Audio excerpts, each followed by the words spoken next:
Hi, I hope you're good. You're speaking to Precious, my Liz's sister. She gave me your numbers regarding the issue that happened or that is happening within her and some girl that's from Zimbabwe. So I just wanted to thank you for helping her, and I hope my sister gets justice, because it's not the first time that she's complained about this certain lady. And it's not nice. If you fight, why involve an innocent child in something that he does not know anything about, you know? So I feel like this lady is being unfair because she's not in a situation whereby she's got a child to protect. Yeah, but thank you so much. And can you please just keep updated and maybe your social media platforms where I can follow you, or, you know? Yeah, thank you so much. I would not follow.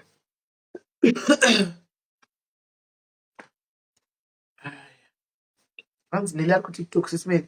Ku TikTok kwenu. Ku TikTok platform kwenu. TikTok platform kwenu. Mami, ndakuzi edda one, it's saying editing one. It's saying editing badega. Look at editing one. I don't visit try food. Look at editing, where are you?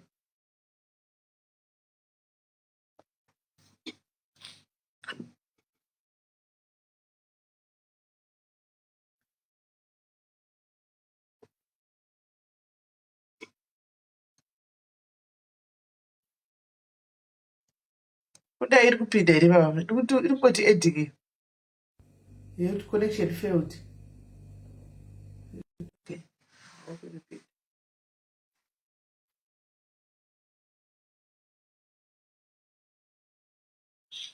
Kurapa kudai.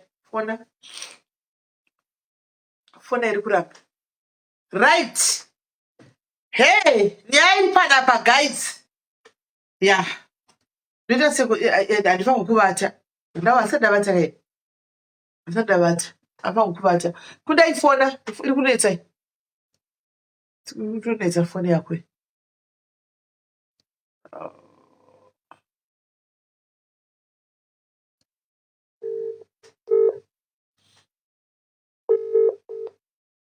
Yes, kudai iri kunetsa kueda.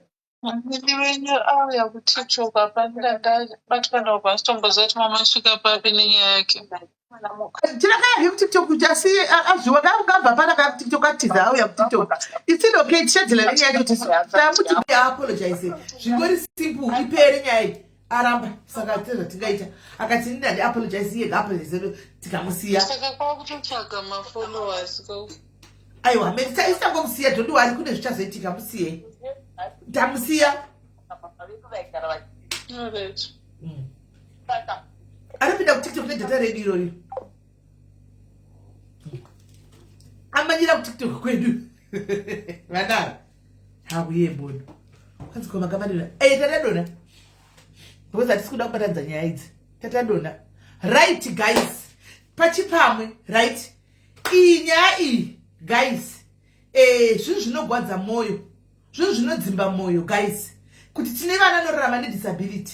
Hapana masingazii Jairus chiri, guys. Kunoenda vana vakaita sei. Andika everybody knows. And then people takes advantage. Handi muri kuona. Yes, status yecondition yevana. Andika vana vari kunzwa kufa nenzara pachikora apa.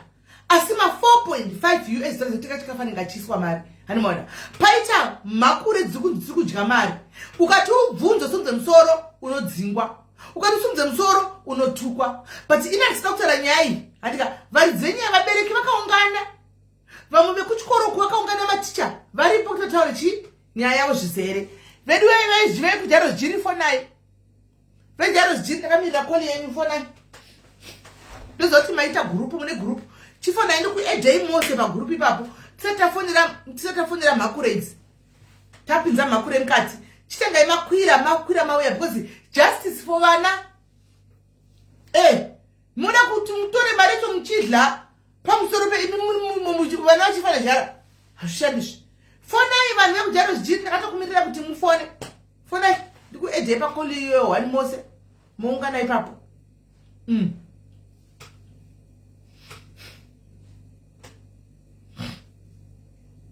Hands where can I follow you na madam?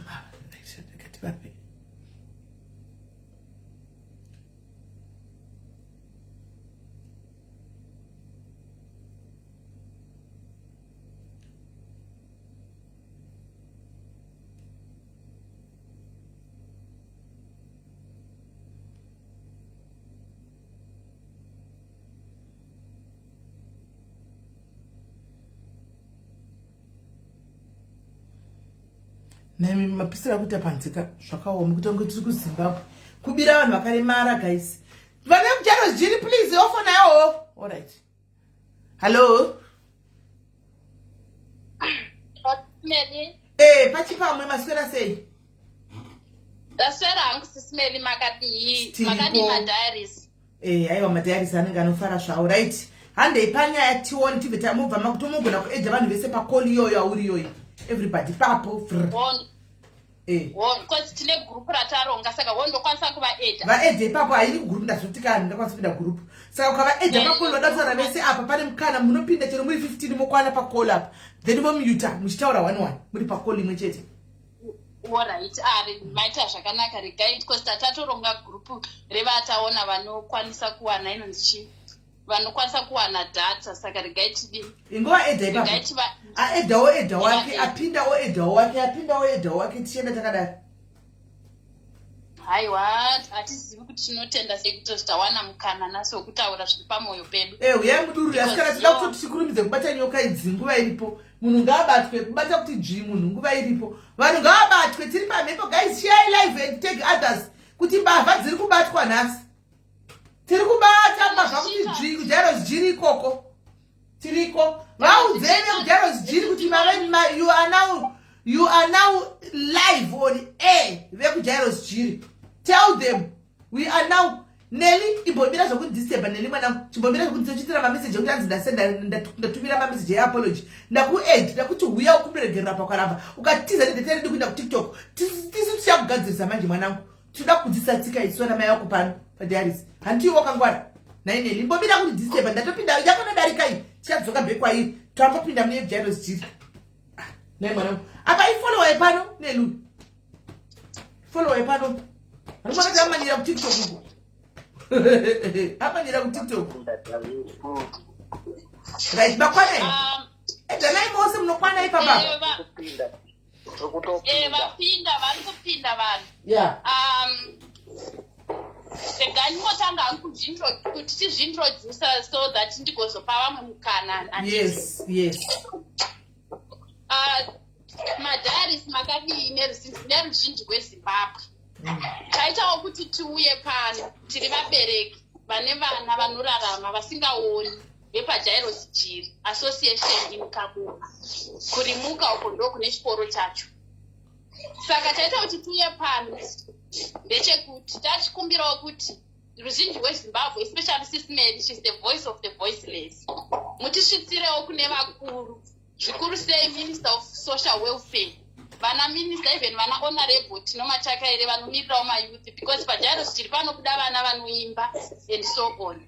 Nyaya yanetsa inyaya yeku ndokumbira kuti vakwira mute mafoni enyu guys, mute mafoni enyu kuti tinzwanane mamwani mafeedback mamwani maecho. Ndokumbira mute mafoni guys, mute mafoni kuchitaura munhu 1 mumute kana akapedza kuchida kutaurawo muvhurawo foni muchinda mberi makadaro mute mafoni. Right, enderai ni mai udzai vanhu kuti bayai zvimaiki. Watozivi. Alright, bayai zvimaiki guys. Bayai zvimaiki nokuti ndikangova mute inino zvinozovanisa kubvisa. Yeah, vanhu avo vane namba dzemapage. Avaoni alright. Yes. Okay. So, yairi pano Smeli take time. Alright, don't mute. Alright. Tine vana vari paJairus Jiri. Saka government yeZimbabwe yakatibatsira ikati munosaina mabhim form every year. Saka tinoenda nawo kumasenda kwedu kuchikoro kwedu kuma. Inotovene government mukati nyai. Nasi government ndikuyako. Alright. Ende. Mari iri kudziwa Smeli ndosaka tauya kwamuri. Imari yatiri kubhadharirwa vana vedu negovernment. Government haina mhosva, haisitomboziva kuti mari iri kuabuse. Saka government yati vana yakati tisusu tinosaina mabhim form. Saka inobhadharira mwana umwe noumwe fees yepaJairus Jiri. Saka dzimwe nguva mari yegovernment inotinonokei kuuya. But painouya mari iyi Smeli inouya yakawanda zvokuti dzimwe nguva inotombosvika kana kuti inogona kuti iri kuma $500,000. 500,000. Senge ipapo pati.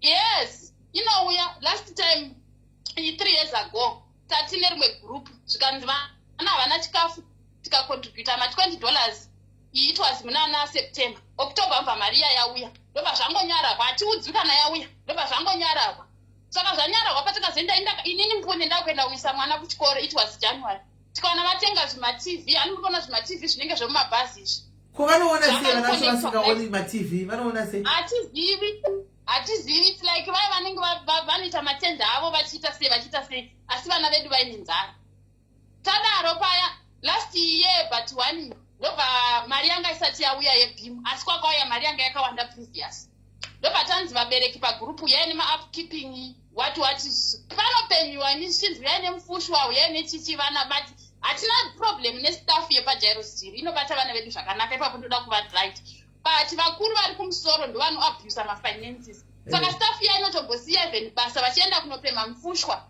kune varimi vanouya kuzotengesa mukadoma muya vanoenda vachinokumbira matishu kuti vana vawane matishu asi government inenge yabhadharira mwana umwe neumwe toti for example kana mwana umwe nomwe achiwana 500 achibhadhara 500 per term panouya mari yebhimu government handeta saina inobhadharira toti kana yapedza 2 years isina kubhadhara mari yese yoyo 1500 yegore inouya yeimwe gore youya but zvinenge zvakangofanana whether yebhimu yauya kana kuti yebhimu haina kuuya vana vanodya nyama kana paita ma-wishers pane vanhu vakaita sevanouya kuzoita mabirthday avo paJairos Jiri pane vanhu maformer student anouya kuhosta ipapo ndo musi unodya vana nyama vana vanodya sadza nemachansi dzimwe kwakana iko zvino zvipakajonetwa rice ndo zvavakanzwa ndoya vari kumisa tea pavanogeza mvura inotonhora isusu hadu hatisi kuchemera kuti vana vedu vavhe nenyama everyday but tiri kuchemerawo kuti government kana yatibhadharirawo mari ngaishandiswe zvakanaka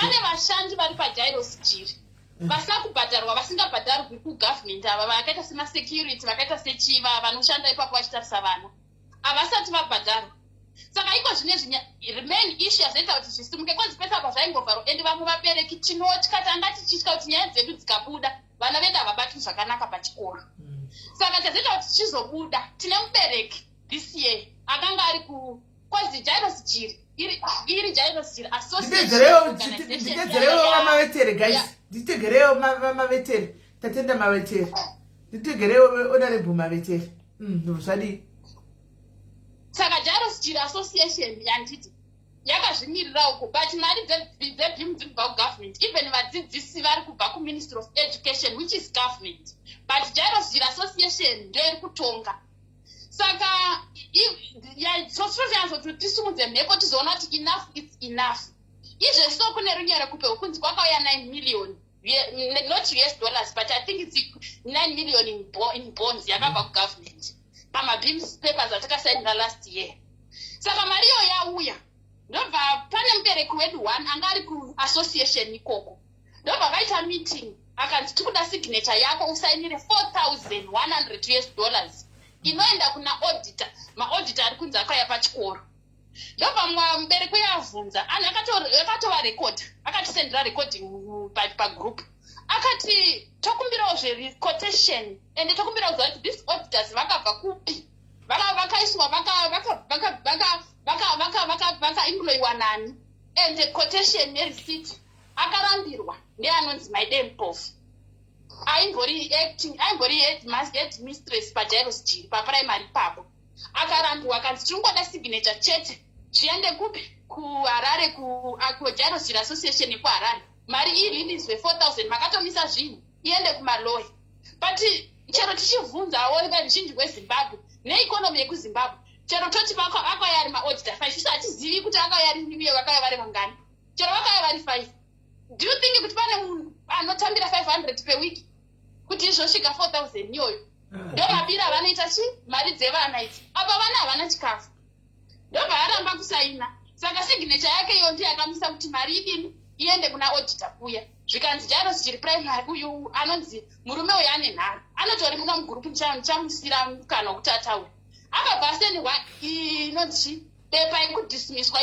ipapo tsamba yekunza wadhismiswa munhikikiri executive yanga ari ikoko saka pakaende nyaya isiro vabereki tikati aiyo isu ngatirongeiwo SDC yedu inotimirira ndobva tati taita emergent meeting ndobva tadedza vabereki isu tati sori kuno tikatumira vabereki kuti vanotimiririra iti nyika iti tikaronga SDC yedu vari kuramba nayo mari yavakabata temu yatopera vana havana chikafu vakabata mari iya havasi kuda kuiriliza vari kuti SDC yenyu iyoyo ndiye vabereki vemustreet hatisi kuda nayo vari kufonera ma-SDC members ese vachiti resign vari kuda chete vanhu vanosainira mari iyo 4,000 kuti iende kuna auditor saka isusu kambani noauditor ndepi kambani noauditor kujaro zviri ndepi vakaramba kuti apa OJ ipapo ngarimbosira SDC wedu agotaura ngaripo direct tikutaura zvakamaresults emumeeting but vakaramba kutaura kuti auditor akahaiwa nani uye vakaramba kuproducer even quotation or receipt zvayo yekuti tosainira mari yakanyorwa pakati vakaramba saka iko zvine zvindakuita hand over kuna SDC wedu vakushata havasi kumboramba zvavo kutaura vakadismisswa vacho ivavo vane information iri background vakushata ndokushata makadii henyu tichaurai tinzwe tinofara makadiwo sitimele tinofara isu ndinovimba ruzhinji rwezimbabwe riri kundinzwa inini ndiri former student wepajairus jerry ndo pandakadzidzawo ndo panewo vana vangu ipapo nanhasi varipo vari kudzidza saka zvazvakaita ndezvekuti jairus jerry ine mabranches akawanda muzimbabwe saka inogadzira inonzi branch committee pamabranches ayo ese vanenge vari responsible authority vachiona kuti zvinhu pasenda yavo zviri kufamba zvakanaka here saka vanotengesa maforms avanotengesa kubva pa$10 $50 $100 kusvikawo kuma$1,000 aya maforms aya ndekuti unotenga uchienda pauri kukwanisa saka ndini ndakanga ndasarudzwa nemhomho yenga yauya ipapo kuti ndiite branch chairperson saka ndiri branch chairperson kureva kuti ndini ndandave nesignature ndandasignatory wechikoro saka ndasignatory wechikoro ndini ndanda kufana kusainira mari kuti dzibude muchikoro dzichienda kunobatsira zvese zvinenge zvida kuitwa saka zvadaro vehead office vakazouyawo nepfungwa yavo yekuisa maauditors tikaitambira kuti pfungwa yenyu haina kumboipa yakanaka asi isu havana kutiudza seresponsible authority ndini ndakange ndiripo nguva yacho saka vakangouya vakatora mabhuku echikoro vakaita zvavakaita ndikakuti vakuru havarambirwi saka pakazoita nyaya pazoita bope kuti vabereki vapopote saizvozvo vachitadza kunzwisa kuti vana vavo vari kufa nenzara mari dzichingoenda ndepekuti vakuru veassociation vakuti kushata chitisainira mari yemaodhita saka inini sezvandinoziva mutemo wehurumende unoti kana muchida kushandisa mari yehurumende munoita maquotations matatu saka ndo zvandakavabvunza ndikati mune maquotations matatu here kuti tigoonawo kuti pamakasarudza kambani yakakuitirai audit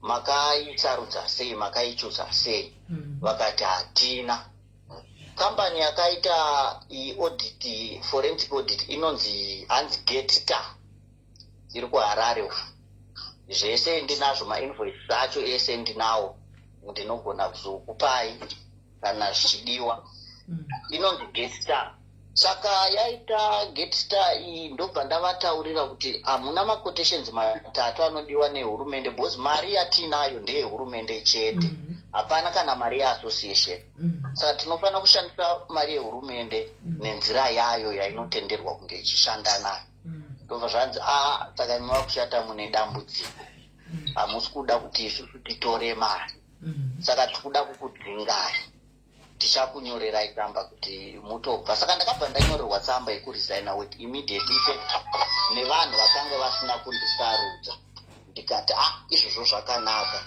hazvina dambudziko ndobva nge ndichifamba ndichitaura manje zvaitika kuti pachikoro paroda kutorwa mari zvisiri pamutemo. Ndobva tabatawo veMinistry of Education kuno kuMashonaland West kwatiri vanozviziva kubva pana DSI vedu, tikaenda kusocial welfare vanozviziva, takataura navo futi. Asi donzvo razoita kuti tiuye kumhuri yeZimbabwe tichida kutsvaga rubatsiro rwekuti taenda kuMinistry of Education vari kuratidza kuti nyaya iri kutovanetsa. Kusocial welfare vari kuitawo zvese zvavanokwanisa, asi vana ndivo vari kuramba vachitambudzika nekuti vakabva vazofriza akaunti yechikoro iyi. Akafriza ndiani? Yakafriza nani? Yakafriza ni association. Kureva kuti iri under investigations. Kureva kuti iri under investigations. Okay. Saka akaunti yafrizwa patove ne3 months. Vana vari kufa nenzara. Vakafriza akaunti havana simba rekufriza akaunti nekuti akaunti iyi ndeye-SDC inoiswa mari nehurumende. Vakafriza akaunti ndeve association nekuda kwekuti takaramba kuvapa mari zvisiri pamutemo. Vakasaka iwo kushata uda kutiponesa kudya mari yeJairos Jiri. Mari yese inoiswa muakaunti yeJairos Jiri kureva kuti ndeyedu, tinofana kuita zvatinoda nayo. Tikati no, iyi imari yevabereki haisiyo yenyu. Imimi seassociation munofana kunge muine akaunti yenyu muchiisawo mari muchitobatsirawo chikoro. Izvezvi mukutanga kwegore sisimeli pakaitwa Jairos Jiri Charity Cup yakatamba Dynamos neHighlanders. Hakuna kana dola rakauya paJairos Jiri kadoma.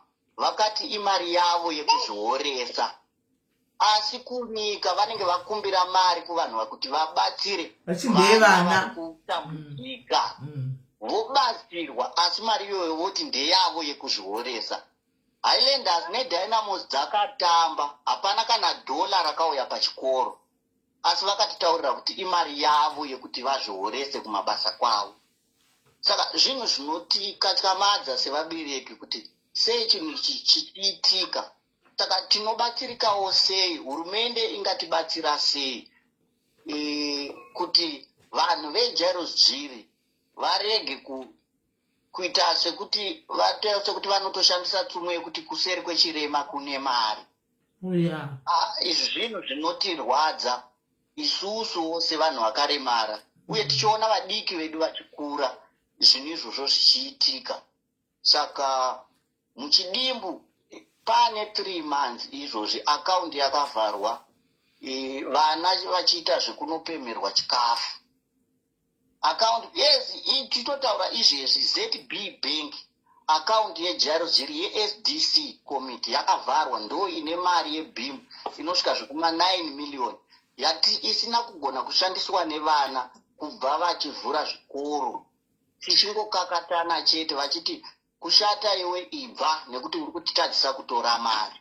Saka inini ndindaita kungewo ndavamisa nekuti signature iri kubhengi ndeyangu. Saka vari kuti enda unobvisa signature yako. Ndikati handibvise signature zvisiri pamutemo. Kana vabereki vakandisarudza, ndinomirira vabereki kuti vandibvise.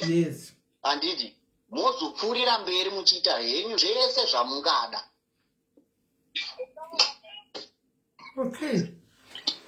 Okay. Chikoro chine vana vangani?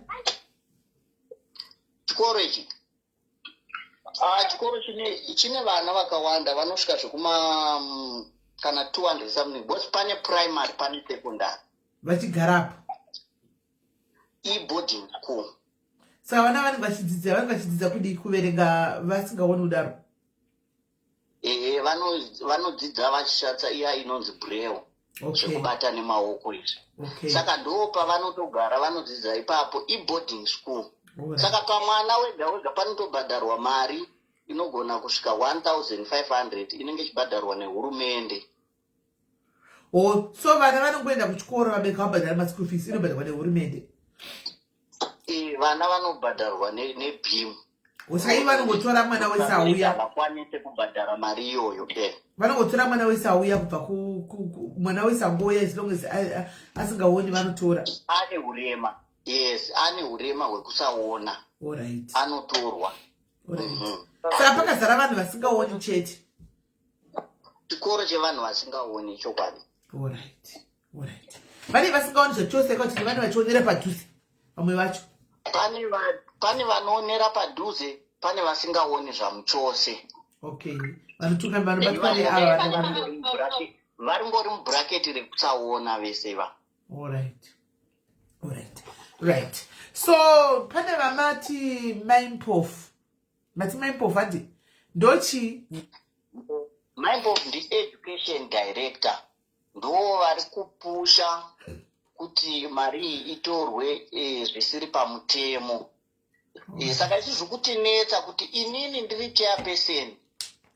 Takanyora tsamba nevamwe takagara pasi tikanyorera kuna president weJairos Jiri anonzi Dr. Senderai. Tikamunyorera tsamba haana kuti reply. Akazongotora tsamba yaya akanoipa vana Maimpofu akatitaurira naye ikoko. Haana chaakagona kugadzirisa. So vanhu vari kufa nenzara vana vechikoro. Ndo vatiri kuchemera kuti president avari kupi? Vanofanira vari kukwekwe. Ndoko vanogara. Vanosenderai. Dr. Senderai. Mune namba dzavo? Dr. Senderai ka? Yes. Ndinadzo but handizivi kuti ndikazodropa panapa. Munongodzoka, munongokwira, munongoya mujoina. Alright. Ndokumbira mundipe namba dzadokta ivavo. Ndambenda kutumira isisime. Dzadokta? Dzakanzi AJ Senderai. Okay, alright. Yes. And if you are my demo. Zvese, namba dzese. Wandipadza ndizoere. Alright. Zvese dzajeje. Regai ndikande. Ndadziona, right. Vabereki ndokumbira mumbokuburutsai minde mucomment section but be on standby. Naika. Ndokumbira mumbokuburutsai be on standby. Then chadzoka back kwamuri. Ndokumbira mudoni. Right. Kaiti bate president vachiya.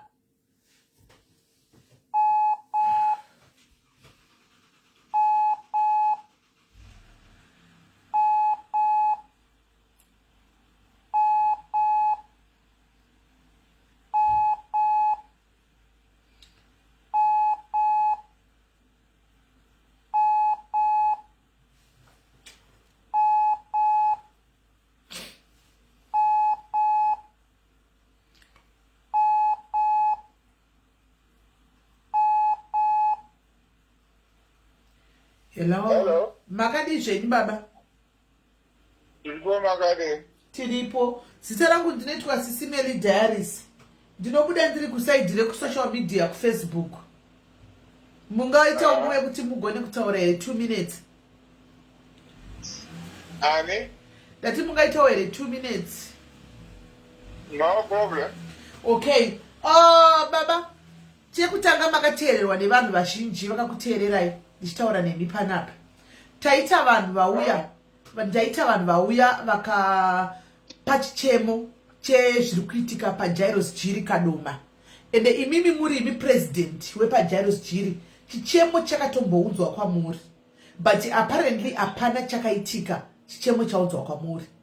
So vabereki nevese nevamwe vese they took it upon themselves now to bring it to us. Isusu because tinoda justice la zvinhu zviri straight. Atine zvinhu zvakabenda benda. Because tinotovhura muromo kutaura pane vaya vasingagoni kutaura tivamirirawo. Saka pane nyaya iri kuitika pachikoro handisi kuziva kuti mungaiziva here yekuti vana vari kufa nenzara pachikoro. Vari kupemegwa mifushwa chaiyo yekuti vakwanise kudya, asi kune mari inobviswa negovernment of Zimbabwe yeBIM towards vana kuti vakwanise kudya. Right, so far kuri kunzi kwakauya maauditors asingazikanwi kuti akabva nekupi, because I believe kuti pachikoro pane board handikare vabereki nekuti pachitwawo zvinhu zvakafanira naizvozvo vabereki vanonotifaiwa kuti taakumboita maaudits. Saka taakutora kambani dzakati, from what I know, kunouya makambani enyu matatu moisa apa handika, then mowirana kuti pamakambani atatora matataya tofamba neiyi muchita chinhu chimwe chete. Asi apa panenge pari kunzi pangouya kambani ichinzi ndoiri kuita audit, pakaita one mushandi akanzisainira mari ane signature iri kubhengi uko, akaramba kusainira achibva aitwa inonzi unfair dismissal, akangodzingwa kunzi kurumidza kurisana ubve pano handimaona isainira mari. Sezvine akaramba kusainira mari, nanhasi mari haina kubuda, asi mari iripo inobviswa negovernment yebhimu yevana ava kuti vararame. Handiziviwo kuti muri kuzvizivawo here vakuru vangu. Well, this is administration, I suppose. Will refer you to somebody who can answer all those questions, okay? Okay, that's fine. So, Okay, that's okay, but this story I know bofura no maoko menyu here, sa president.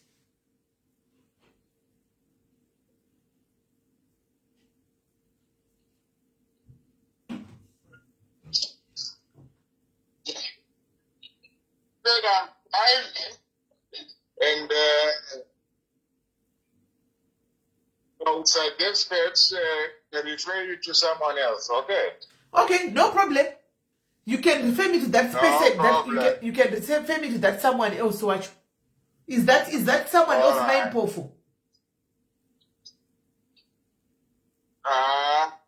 No. Okay. All right. Do you mind? Second, this number, if a number, oh, no number here. Your number, you can Alright. send the number here. Yeah. Yes. Because ndinenge ndichifunga kuti mimi semkuruka ndinenge ndichifunga kuti isusu tikauya manje andisika tikataura nemi imimi semkuru mobva makurumidza kuita meeting yenyu modenza vanhu moisolva. Madam, Yep. I said I'm driving. And Okay. You said okay. Yeah. Okay. I'm on my way. All right. Yeah. Okay. Oh, Thank yeah. you. If you are driving, that's fine. Okay, you can send me on this number then. That's fine.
connection havasi kutoziva kuti foni havanodzima apa vari mumba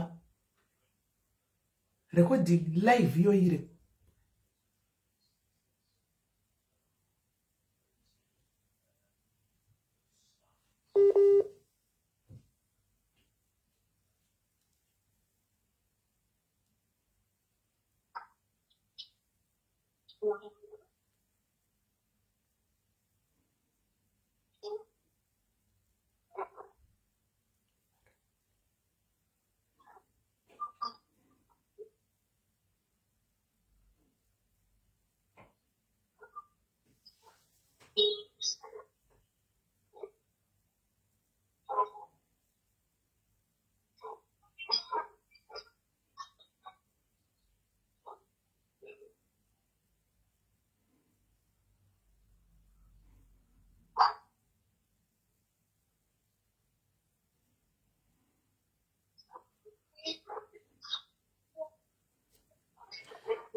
Hello?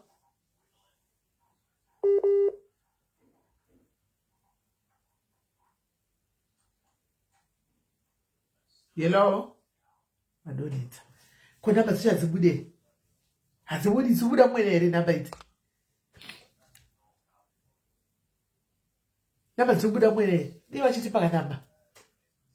Nai mirai mune tichitopidza vanhu bhizi zvokutodaro.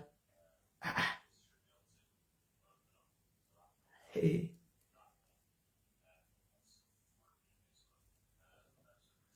Right. Okay. Timbo shika shika.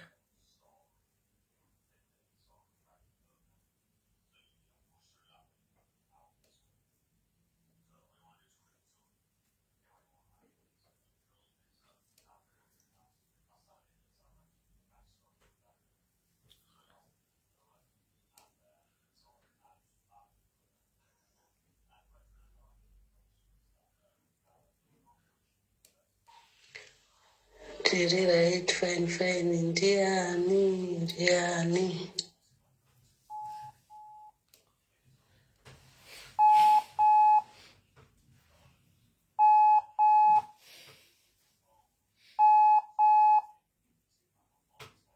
Namba uya zvokumhanya havachaibudisa zvavo. Mabhuku akutonogadziriswa.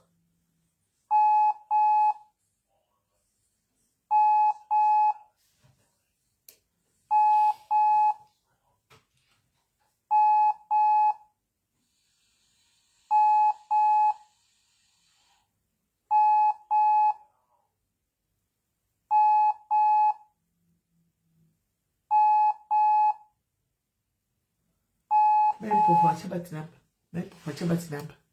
Vatombodaira ndivo vachidaira apa. Vachabati namba.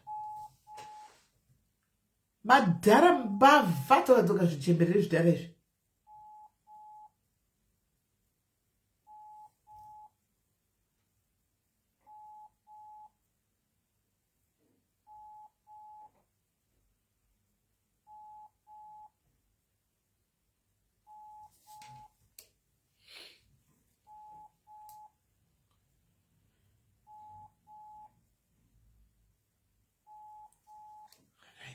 maimpofu achatodaviri katinde kune mumwe auyenekesi senderai doloro kamanga maimpofu doloro katinde kuna kamanga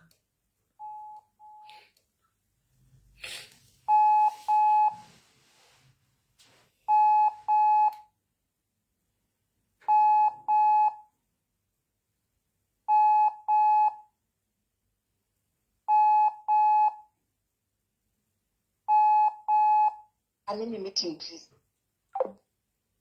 Meeting wakutoitwa. Ani muri kuona I'm in a meeting please. Meeting wakutoitwa. Meeting wakuitwa. I'm in a meeting please. Havadona meeting wakutoitwa. Makutoitwa meeting. Meeting yangu batwa manje. Hetigani bofunira mtaro ya tipe number. Number tutoida will not rest until we get the number. Meeting wakutoitwa. Evaudzwa. Vaudzwa. Dara dzima phone yake. Dara now the phone is off. President, the phone is off.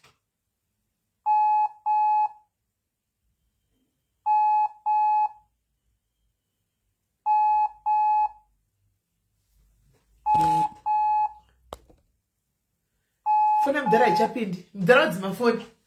Phone haichapindi. Phone mdara haichapindi. Okay. Okay. All right.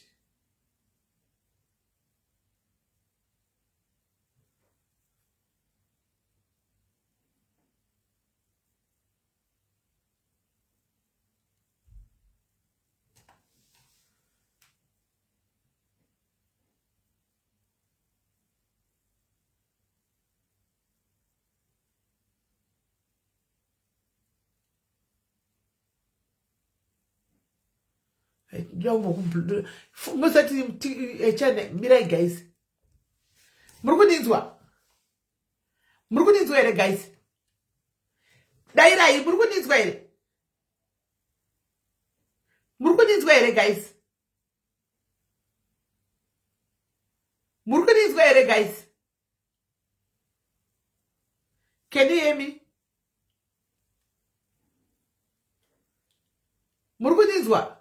Right, saka that means Facebook haisisina mute button.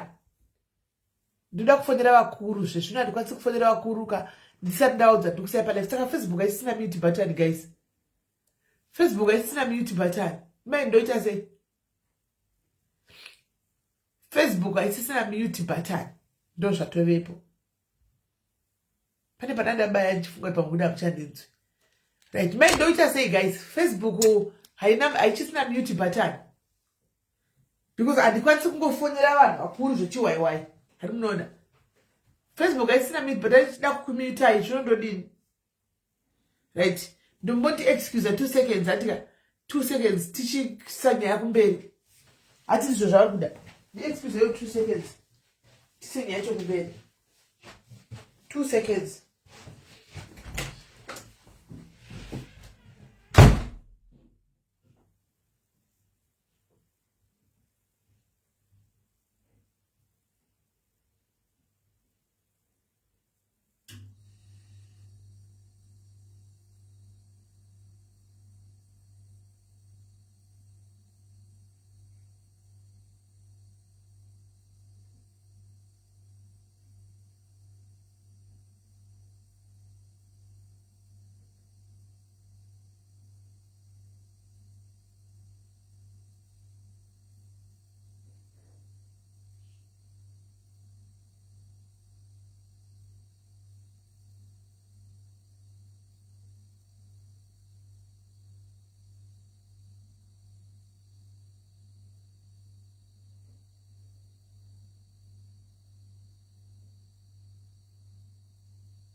Right, sorry guys, sorry guys, sorry guys, sorry you guys, sorry guys, nanambobuda andibozati kana cheka kungofonera mwe vanhu vakura utange ndokungofona just like that usina kumboisa feedback anditika. So I'm trying to call I've been trying to call minister vanoita department irori anditika, and unfortunately havasi kudavira vasi message yekuti he is in a meeting, you call back in 40 minutes time. So ndine namba panapa dzandinadzo chera azoinda here because tafunga kuti tifone futi mama offices, but mazim numbers manje guys akuda munhu anokwanisa kufona ne-airtime yekuZimbabwe. Andizoti Kunda aripo here apa kana kuti sorry Yolanda, Kunda aripo here kana kuti chera aripo here auye afone aripo, and then we speak to them by phone. Tikukumbirawo anenge aripo, andizoti ndena anenge aripo tikwanise kuti taure navo atifonerewo ndiani. Dr. Senderai muridzi wesejari, Dr. Senderai muridzi wesejari iri muhighway twarare munhu kwai noremekedzwa ngavaregedza dzipfumbira madzotsaya. Don't worry. Right guys, chera aripo here? Chere uya tuone tichimirira 40 minutes. Chere uripo here? Uya tuone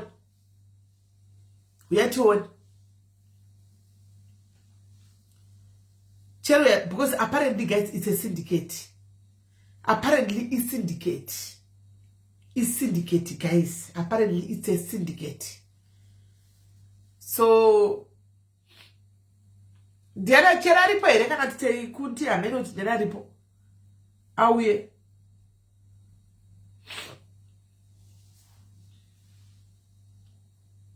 aripo here chere guys. Tonoti watinokwanisa kuti bateko zvino ndiani chimirira 40 minutes kuti ndiani.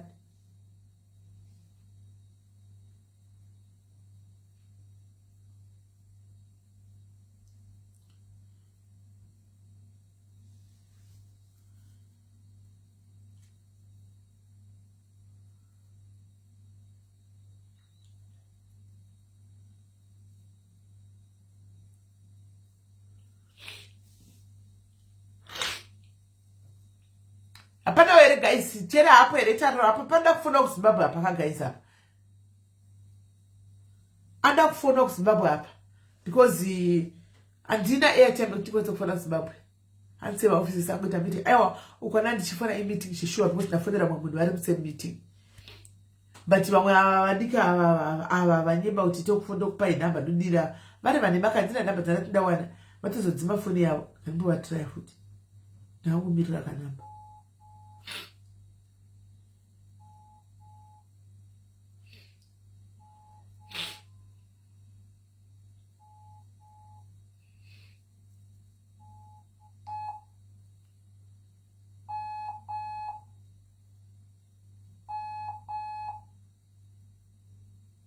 It's syndicate.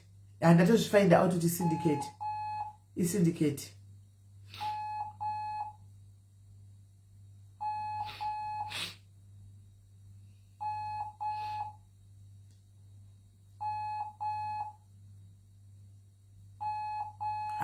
Phone zangu chanda vili madara.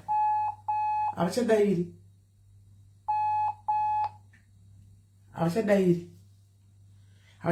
But I think itashwa kumagumbo. And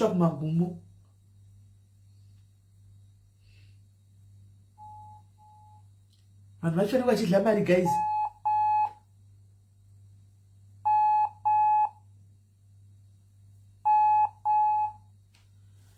Do I know what she's marry?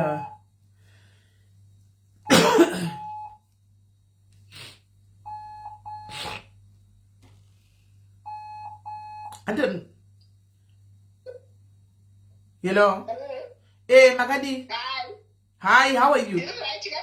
Diri bo. Diri right, mother. Sister rangu ndetwa sisimeli diaries. Sisimeli. Okay. Yes. Sisimeli diaries vari kusaidire ku social media. Ndiko vari kubva vari. All right. Yes. All right. So ndiuye kwamuri mimi. apparently tichitaura pa madam mune vanhu 4390 vakakuteererai.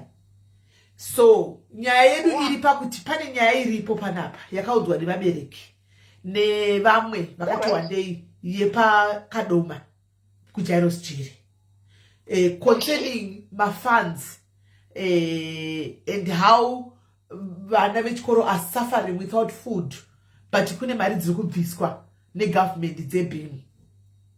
So as you know, there is always two sides to every story, right? We cannot have one side revabereki tisina kunzwawo from the so-called accused before tachiridza nyaya ishi anditi. So yes, ndosaka ndakuda kubatai kutinzwewo kuti pane nyaya dziri kunzi pakaita audit akauya. Audit auya mutemo unotiwo ini kuzwa kwangu unoti muri pakuita 3 ma-auditors, right? And then you go for the better auditor yamunenge mazowirirana ipapo, maybe ne-SGB yenyu kana kuti nevami parents yenyu yamakachuza, I don't know.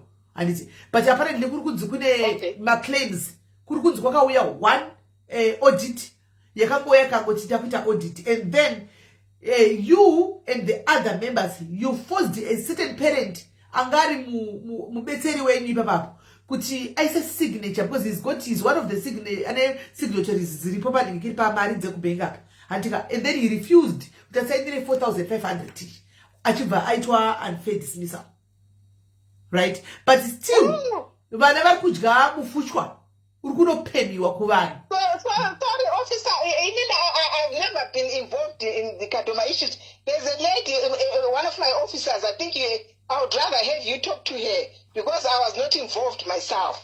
She's the one who handles the education manager. And I've never met any parent, and I've never been involved in that issue. Actually, everything that you are saying, it's not really me who handled it. Oh, it's not you. Okay.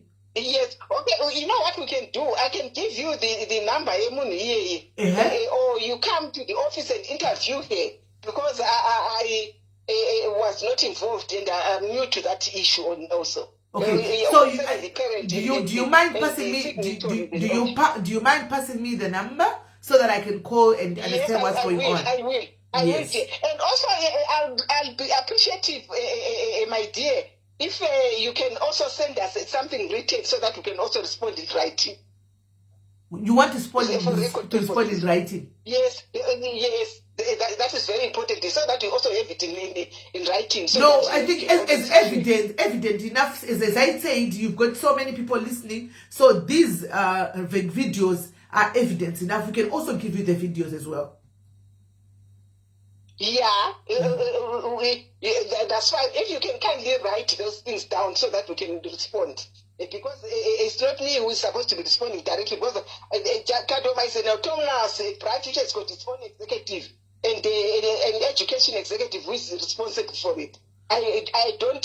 These branches are autonomous, so they are not really fully controlled by a national office. So this is why it is important to have written statements and things that we cannot deny tomorrow and things that will be actually on record, dear. Thank you very much for that. Okay. So I'll give you the number for my POF, or you can also call her and talk to her. I've been trying to get hold of my POF though. I've been trying to get hold of my POF. Apparently, the phone keeps ringing and she's not picking up. Okay, I'll ask her that she calls you today without fail. Okay, no worries, that will be fine. All right, mate. Okay. So, all right, I'll do that for you. Okay, and no, thanks. Also, if you can drop me a message, just drop me a message on WhatsApp on this phone. Thank you. Okay, I will do that. Thank you. Thank you, my dear. Okay, bye. So, hey, mudenga guys, kwa ina ndisizvizivi ndisiri natozvizivi hatori ndenda hey kuti MindPOF ndo ndiri kutsvakawa ndo vanachitira kufonera vasingabati MindPOF apa ndo vanachitira kufonera kaMindPOF vasingabati MindPOF zvekuti hey kunyora tinyori chinhu isu sokuno kusuka kuti hatinyori isu kunyore hatinyori isu kuno tongofona isu hatinyori zvekunyora zvoenda kumaofisi izvo kunyore ndiri kutsvaka MindPOF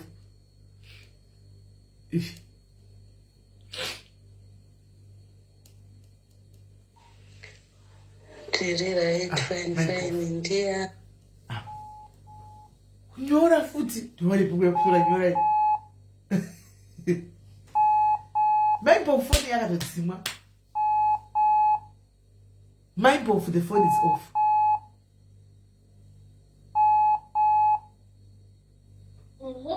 Hello. Hi Maipo, how are you? I'm fine. Who is calling? You are talking to Sismeli Diaries from UK. Mrs. Smith. Yes. I'm coming from the side of social media. Yes. Apparently, ma'am, I'm calling you in connection with the allegations that have been brought to us. Sorry to say this. Let me start by telling you that you've got 6,400 people listening to you right now. So apparently, we've got people that came vakataura a complaint, you know, about things that are happening at one of the branches, Kaduma branch that you oversee. Things that are not like misuse of funds, married government, and for for food for these kids. But apparently, food is not bought. Vanava kupeberwa bufishwa kuti vajige akuna chiriko but married zikuya. And claims apparently recently there's an audit company that came that you guys brought in at the school. Kuti vaite audit. Hence, Mutebo Unoti, you are supposed to bring 3 different companies, and then you sit down with the parents, right, that were chosen by other parents to represent the school. More we ran out, this is the audit company that we are going to use, but apparently you just brought a company that did the audit. And these are claims, remember, my allegations. And after that, you guys asked one parent to sign in for the money that you want to take from the bank because any signature Eriko, and he refused. And there was an unfair dismissal. You know. So, but anyway, nyaedu wombe devana varkufane zara. Asima government visa marie bim kuvana. So there's 2 sides of the story, ma'am. Uku then the truth. So that's why I felt, you know what? Let me just go to my prof and hear what she has to say about all these allegations. All right. Organization in Sisimeli Diaries Life. Oh, you know what, Sister Melissa, I know the name. All of those information is misinformation. Okay. Now, this school was even suspended from BIM for some time. Okay. Then when I resumed office, all right, I had to make a follow-up of the BIM funds of all centers. Okay. Then BIM funds, I'm sorry to know what she. School fees, were on behalf of parents. Yes. And it is school fees like any other school fees. Yes. As Baba Badarajinzani, BIM started. So this fund was paid in March, mid-March. And then admin grant is removed. Yakabadarwa muna March. My admin grants anoshanda J office. Computer accessories, my Wi-Fi, my bill, my water bills, my bill, my gas. Okay. Those are the past statutory instruments to administer fund in Oshande. Then the school fees, you know, divide into 3 columns, some major columns. Boarding fee, levy, and tuition. Tuition otenga strictly zuma class mabuku, assistive devices. Ini chifambira ndakafambira nokuti vana vangu vaita 0.0%. All right. And timunonzwa. Pasina assistive devices. All right. That's why takasumuka tikafamba. Tikadobatana nekuzimike trust. Vachifambira yavo then way to make it. And so mari in there 2024. Okay. Is school fees. You know, but under Social Protection Fund, HCR BIM. And that fund, yakatanga Zimbabwe 2002. And it was Saka Marima apply where I to BIM. Kuna ma budgets anoitiwa anoapproviwa negovernment. Kuti ma budgets akati chatenga zvakati. Masalaries imari yakati, magetsi imari yakati, zvese izvozvo. Pa school fees, zvokuti bhimu isa ratinongoipa patischool fees. Saka mari kana yasvika pasenta, vabereki vanofanira kupa marisits ekuti school fees yabhadharwa. Hello? Yeah, I'm listening. I'm following. Yes, ndokuzwa. Muri kufollowa? Ndikufollowa. Vabereki vanopiwa ma-school fee marisiti. Handiti? Tikuti kubva 2024 kusvika March 2026 papasina zvanga zvichinyatsoitika. Saka vabereki vasati vatopiwa marisiti up to now, but vakavhara chikoro muna March havana kupiwa marisiti. Vakavhura muna April havana kupiwa marisiti. Saka inofanira kutanga risitiwa, then the budget yotorwa yoonekwa kuti yakashanda, inofanira kushanda sei. Boarding inenge ne 50%, levy inenge ne 30%, tuition inenge ne 20%. So they are supposed to use it saizvozvo. And that one is not the only school we have. That is not the only center which is under me. Dinema centers 16 are pasi pangu. But kadoma iri different mapamaitiro aya. Then andimano bimfanda tinoshande atingati chakati because atizi kuti vakaplayera BIM by that time vakanga vakanyora chipa BIM budget ravo. So the school must take that BIM budget and follow it vachita ma expenditures avo. Pavanoda kuvhenamenda they apply to the government for kutoda kuvhenamenda tite zvakati nemari yeBIM. Saka up to now BIM fund haisati yamboshanda yautso. Isusu mapolicy procurement procedures edu. Procurement procedures edu.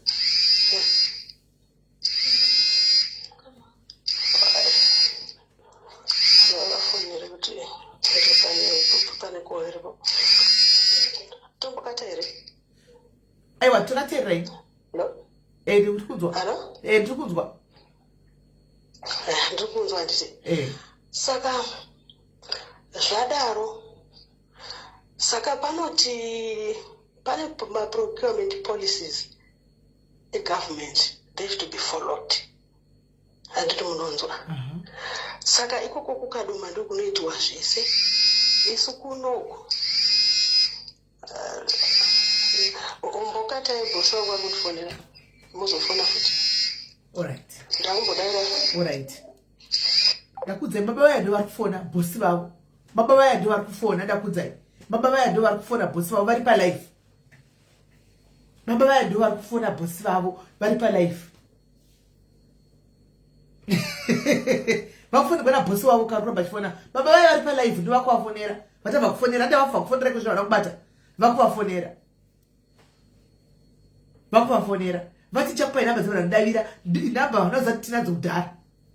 Vakuvafonera. Because ndatabva kuvafonera zvisapa vana kudahira.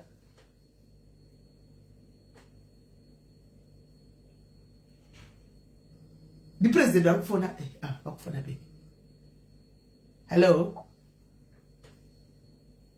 Hello. Hello. Yes. Hello. Yes, I'm listening. I'm back now. Okay. Saka nditaura kuti mari dzeBIM kusvika patasvika kuti dzinoshanda sei. Saka ivo vari kusenta vanofanira kutsvaka BIM budget yakatiwa nguva iyoyo woteedzera zvinodiwa. Isusu as control measures tine policies association and on how to use to control my funds, whether ndeyebhinde school fees funding inopinda muma-institution. What they do ndezvekuti nemari yavo kana vaidentify zviri pabudget yavo, ma-responsible departments vanonyora anonzi mamemo. Then mamemo avo oenda kuprocurement. Then the procurement voita ma-quotations. Zvinhu zviri within limit yekuti vanogona kuita ivo. Kana vatsvaka ma-quotations bidding dzavo, voendesa kufinance. Finance kana vaapprove wofila inonzi requisition form ndorowuya kunorengera authorize wanda headmaster ikoko. Isu toti izvinhu zvaka zvine attachments akakwana izvi tosaina kana zviri zvikoro ndindofanira kutanga ndasaina, finance yosaina, director wosaina. then todzosera kwakare vonoita zvoexpenditure dzavo. Isu we don't sign accounts ekuzvikoro, we don't. Tinongotarisa kuti vari kushandisa zviri pabudget. Okay. Handimavo mashandisirwo anoita mari yebhimu yakadoma ikoko ndo isati yashotoshanda zvayo. Okay. Then makuenda pacomplaint yemubereki. Yes. Anocomplaina uyu mubereki. Akaitwa unfair. Yes. Mudambudziko kubereka ane dambudziko. Mwana watakaita zvake but ane dambudziko. Alright. Ane pane audit iri kuitiwa. Alright. Chakaitiwa yakaita kuti audit iraptende kuti 1 kwakusina ma-financial statements anosendwa kuno. Then the finance department complained. Okay. Area yavamwe kai. Then pane food 7.3 tons. The food yakabva ku food program. Okay. Ikaenda kusenda vachideliver vachinda. On the 3 days later on the way back from Bulawayo. Ndokuwana hapana kana chiro. Chikafu chabiwa. Ndokubvunza kuti chikafu chakaendepi. Zvikaita kapa staff. Chikafu chebani. Kubulawayo. Amene koko. Ku audit yakaitwa kubulawayo. Yapera audit public service and social welfare chibva iti madam aita the same audit ukadoma. Then kukafa kutsva kwachi investigative forensic auditor. Anditi. So iwo how can iye wachona mubereki ari ndikwese anga ari mukomiti iyi nototi ndeya 2024 September to December 2025 anga ari vice chairperson. Saka tinoti ndo audit ndo ari kuauditwa ka endo audita dzina basa dzino audita dzokutisa maresults poitwa ma-recommendations zvoenda mberi hadzihliwi audit. Anditi. So ndobva kwaitiwa iyo audit iyi isati yaita kick off. Tine anoti branch committee, kune macommittees 2 SGC ne branch committee. Anditi. So branch committee members association anoaffiliate ndobhadhara mari life member. You can even join if you want. Life member, ordinary member chojoina. Saka this guy akati aina nchadi kuita ku-SDC unotiri under investigation ndoda kuenda kubranch. Sezvine branch ndobva avhoterwa ndobva aita chairperson.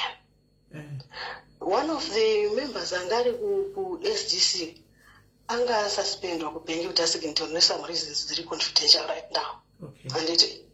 Saka iye ndobva achinjira oko. Initially audit ya 2019 yataura kuti kunofanirwa kuti ku-SDC kubva 1 signature, ku branch kubva 1 signature. Since SDC ine mari yayo iri muaccount, branch committee ine mari yayo iri muaccount. Ma-branch committee anoita ma-fundraising activities. So iye akaenda kanota signature ari kuside rebranch committee. Aenda kuita signature ari kuside rebranch committee. Akatanga kuti mari dzaidiwa dzema-audit fees 4,000 anonyepa akaiti 8,000 tozviwa zvedu 4,000 yafanira kubhadharwa ne2 schools. Imwe chibhadhara 60%, imwe 40%. Ende ma2 schools aya ane ma-SDC akasiyana. Secondary ne-SDC yayo, primary ne-SDC yayo. Branch committee ndo inokavha bese. Anditi. SDC yekusecondary haina problem nemunhu iri kuzvitira zvinhu zvayo. Anditi. Uyu mukomana ndobva aita sei? Atanga kuti avadi kubhadhara ma-audit fees. Pane mushandi we-association akasuspendwa atadza basa kusvika adzingwa. Tinoda kuti mushandi akadzingwa we-association adzoke kubasa. Handiti.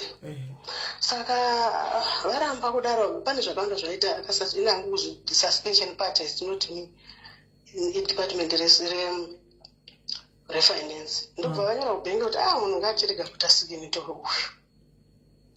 Tamususpenda kubva kubranch. Angaenda kusignature netiketi rekuti ndi branch chairperson. Waiva musi wa 1 June. Asuspendwa musi wa 1 June. Musi wa 7 June manheru ndobva anyora tsamba yake yekuti vabereki vanozorara pachikoro. Ichi achibva asaina kuti outgoing chairperson. Apa chairperson haasiri we outgoing munangerere SDC asiri. Anyora aita audio yake vana mai ningi uya aita zobvisa mai mbofu.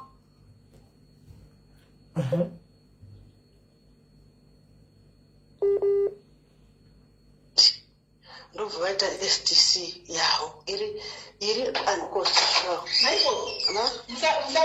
Alright, ndiri pakonzi. Right. Ndobva vaita SDC yavo nemandi. Mundoda kuti mutarire munhu wese ari paaudio apa atarise inonzi statutory instrument number 87. Statutory instrument number 87 of 1992 zvainotaura pamusoro pekusarudzwa kwama-SDC epazvikoro zvine ma-responsible authority. Inoti iyo outgoing chairperson, which was supposed to be the real outgoing chairperson, Asiri Mukomana, was supposed to write a letter inviting the responsible authority kuti vaende ikoko kunoita SDC. Then munhu ari mwana anobhadharirwa nebhimu haapinde mu-SDC. Munhu ari talkative and anoronga madhemu sezvakaita anonga achironga kuti dhemu musi wa5 dhemu against Maimbov musi wa5 haapinde mu-SDC. Saka akanosvika iye namai guru vake ndo akaita vice, blood brother yake ikaita treasurer nomutogwa wani mu-SDC. Apa haina kutiwa zvinotendegwa inonzi NASDAQ neNASDAQ inotiona zvema-SDC. So that SDC iri illegitimate, but hatina kuzvitasira takati gore zvarakungonopera ndokumira zvakadaro. Saka ivo vana vachiti they are fighting against ma-audit findings. Voti komana iti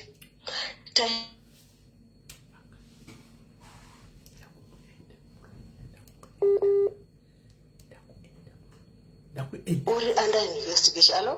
Hello, yes, I'm following. How can you find an auditor for yourself uri under investigation? Two, Jarosity is an association. My auditors are in the through bidding process.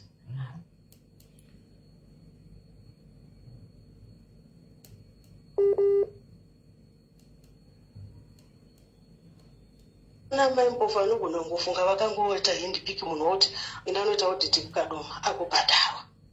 Zvinhu zvinotaurwa management meeting zvopasa, zvotaurwa kupi zvopasa. Asi the problem ndofunga vakati ndekuti the same audit akangoti auditira taita problem 2019 company iyoyo ndiyo yakamboaudita makansel SA Zimbabwe. Ndiye akamboti isakatomurefegwa nendana umwe accountant Ministry of Education gore iroro. Ndiye akazouya. That is the problem inenge iro. But iwo basically pane maoz angagara aripo hawo for some years. Asine this platform. Ndokuti ndakambotanga nditi chaikoko. Ndobva ndamboita acting head ndiripo. Ndobva ndazongobva ndobva ndaretire. Ndokukliwa mugovernment ndiri retired ndikuwa pension yangu ndoku apply kuno ndokuwana basa kuno. That's the situation. Okay, so saka wobva vambotoronga madhemu wobva vambonda kuzaki wobva vambodi maudhiose vanenge vachisenderana ndinawo ndinotozviziva blackmailing. Ini am the education officer there, but for some of the things zvinodhila nefinance zvinoendliwa nefinance, zvinoiswatowa neHR zvinodhiliwa neHR, zvokuti mapaperwork ese except kungofambira kwandakaita kuti mari yebhimu ibude nomuromo kwete nokunyora ndo zvandakagona kuita.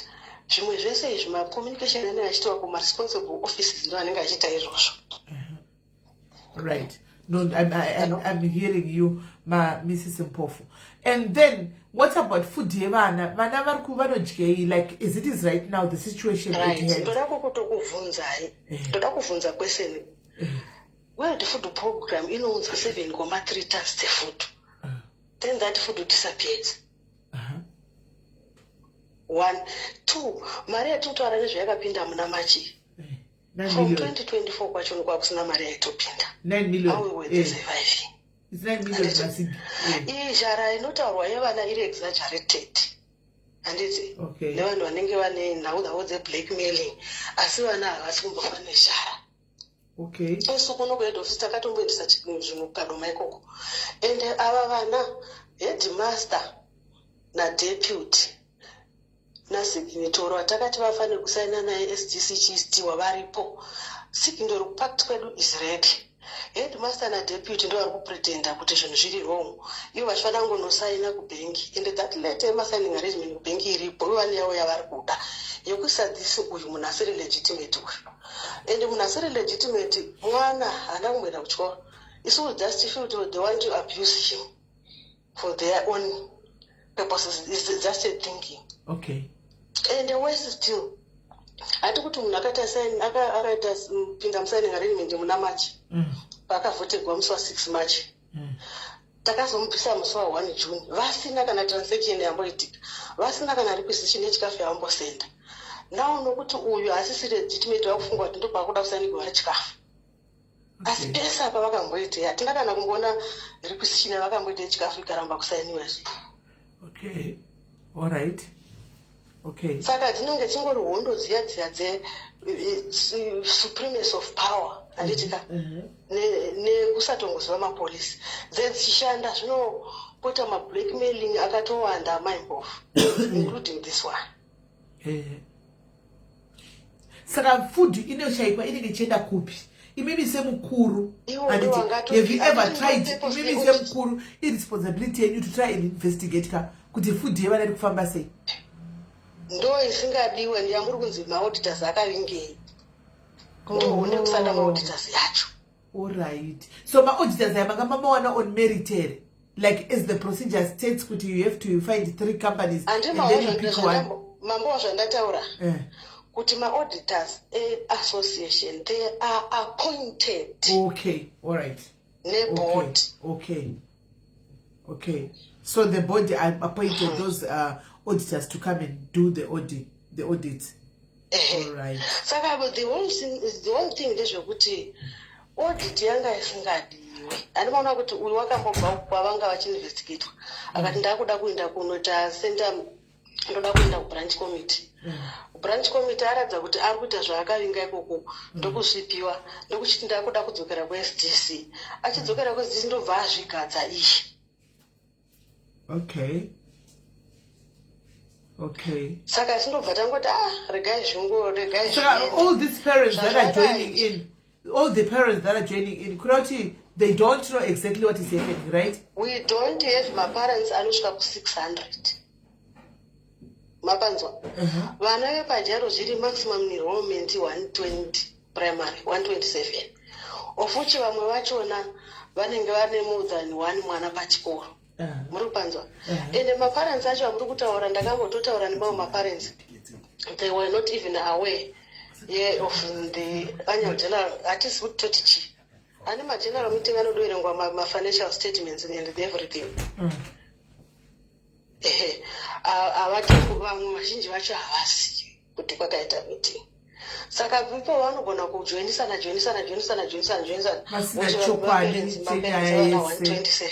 Vasina chokwadi chenyaya yese. Saka this fight nemukomana uyu ndeyakudhara. Okay. Anditi. All right. But apa ari kudefenda, anga achidefenda kuti audit isaitwa. Then the audit was done. And kunyaya yacho inotori kucourt right now. Yakambopinda ka1 saka CRD ari kuita nhau yekesi yacho anonzi chikuni yakaripotwa rimuka police station then yaku CID because maunze emari yakamisuzwa apa yakawanda. So it's our duty to also you have a case already at the police station right now. Mari? You have a case at the police station presently. Yakabudiswa ne-audit finding yacho. Okay, police station, all right. Saka our team iri reported riri kurwisa kuti zvite kunge nhema here, zvite kunge ndima mpofu vanyora here, but all the documents dzacho ndi education manager ndisi kufinance. Anditika veri kufinance ndo vanoona pane problem apa. Public service social welfare yakaona kuti pane problem apa. Anditi. Then they say, you guys, mamboita investigation ukadoma. Saka kuti tachida kutsvaka, how can you say Melissa kuti ndoda kutsvaka investigator anondi investigator inini? No, it doesn't work like that. Iwe zviratsvagira investigator iwewe. Aiwa zviiti. So vabereki vamuri kuona vakanyorwa 6 chapter vanhu vagara vachiita zvinhu zviri fraudulent kwamakore. Isu hatina nhamba vabereki vanosvika ikoko pakadoma nyangwe tikaisa secondary school. Isusu vana vedu i127 handiti 127 130 127.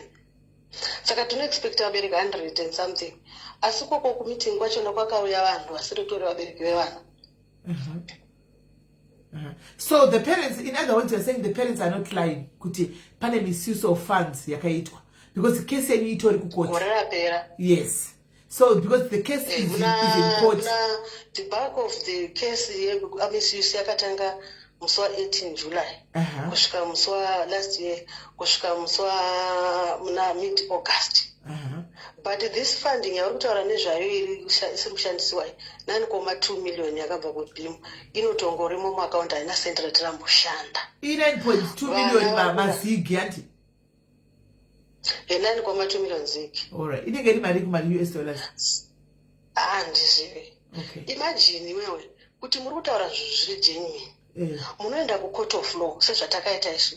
Takati ngakuti audit nyanga ende ku court. Ivo havadi izvozvo. Vanoenda ku social media kuno observer.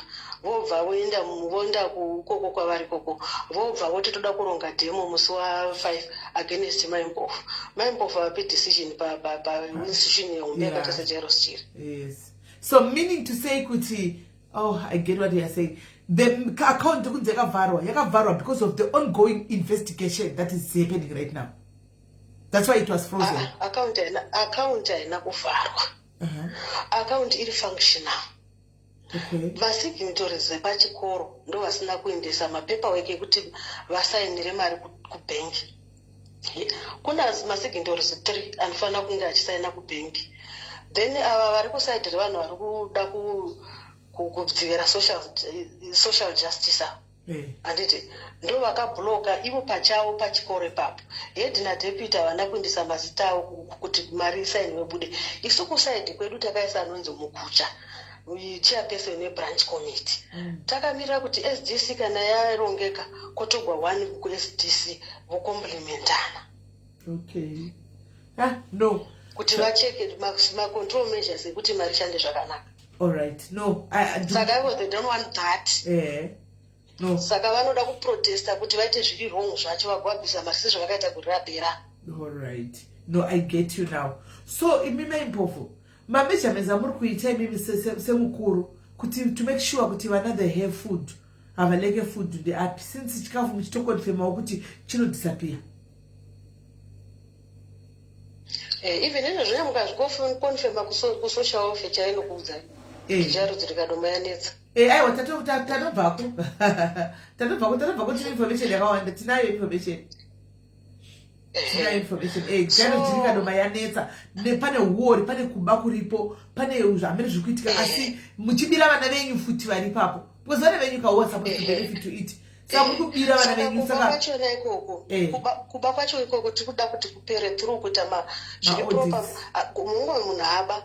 Panotsvagwa mumbo wekuti pabiwa kuendawa kukoti manhu weta marikavhari handiti. Saka iyo nyaya yekukoti haidiwi. Instead vari kuda kudodzera kubata ati bhatarei nesecurity company iripo isina kana price isina kana anything. Isu hatani kuti mari dzakabuda dzechinda zvisiri izvo ngadzidzoke. Ivo vari kubloka. Saka kubloka manya vachiita zvavari kuita izvozvo kuti kuda tingarusa focus. Right. No, I get you now. Saka kuti vana vedu vararame. Do you have let me have a clarity on this one. Pakaitika nyaya iyi, is there anybody who tried to force this guy to put a signature? Akaramba. The guy is not refusing. The guy is not legitimate for the signature. Akodzeri. Anditaka blacklist iwaye yani munozwa kuti zvine mutemo wazvo. Isu atakati afane kusaine anoda. Headmaster na deputy ndo asiri kuti come forth. Wedu anoda nyangwe akanzi izvezvo anditosaina anongonosaina. Uyo anoda haagoni kupinda apa. Nezvatataura zviya kuti SDC inoitwa sei. Nezvatataura zviya kuti wakabviswa sei. Munhu ati abva pa committee ishi pa same school. Otoenda pane imwe committee pa same school. Otodzokera role yake yakadzingirwa uko. nokuti unenge asati ari foma kuti wabviswa musi wa1 handiti musi wa8 wakuda kutosaina warifoma nguva hapana ndizvozvo anyway ndo zvakanakira kunzwa the other side. Zviri zvechikafu chevana vanga vachingoraramiswa nehead office yeJRC nesocial welfare yanga ichitumira maraisi ka GMB yanga ichitumira vana vari kumwatini raisi izvozvi World Food Program yanga ichiunza different kinds of food.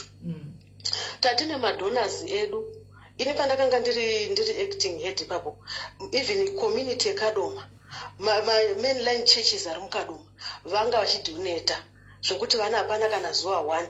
Vana meya vari muKadoma vaya, vana MP vari muKadoma vaitenga ng'ombe chaidzo vana vachidya, asi vanga vakamira nezvavanga vachiona. But iko zvino nemuvha takaita yekuti takaita maaudits chichi takuti arigeni anonzi madonors edu akudzoka, chero ana mupiwa kuti haati akudzoka, everyone akuti akudzoka, nokuti isu ndichiripo tasingambototengi chikafu nemari yeschool fees kana kuita development dzemari yeschool fees, zvinhu zvagara zvakangozara. Ava naBruce ava veAlbino Society chakuti uripo munonzi Bruce aitenga sipo, vana vaitoenda kumba mukabvunza vabereki, chide vabereki vari chaivo vakudza chiwa chinotozva kuti havasi chaivo. Ini ndiripo vabereki vaitoenda, vana vaitoti pakuvhara kwezvikoro paya vaenda kumba nesipo dzokuwacha dziri kubva kuchikoro nemafuta ekuzora ari kubva kuchikoro.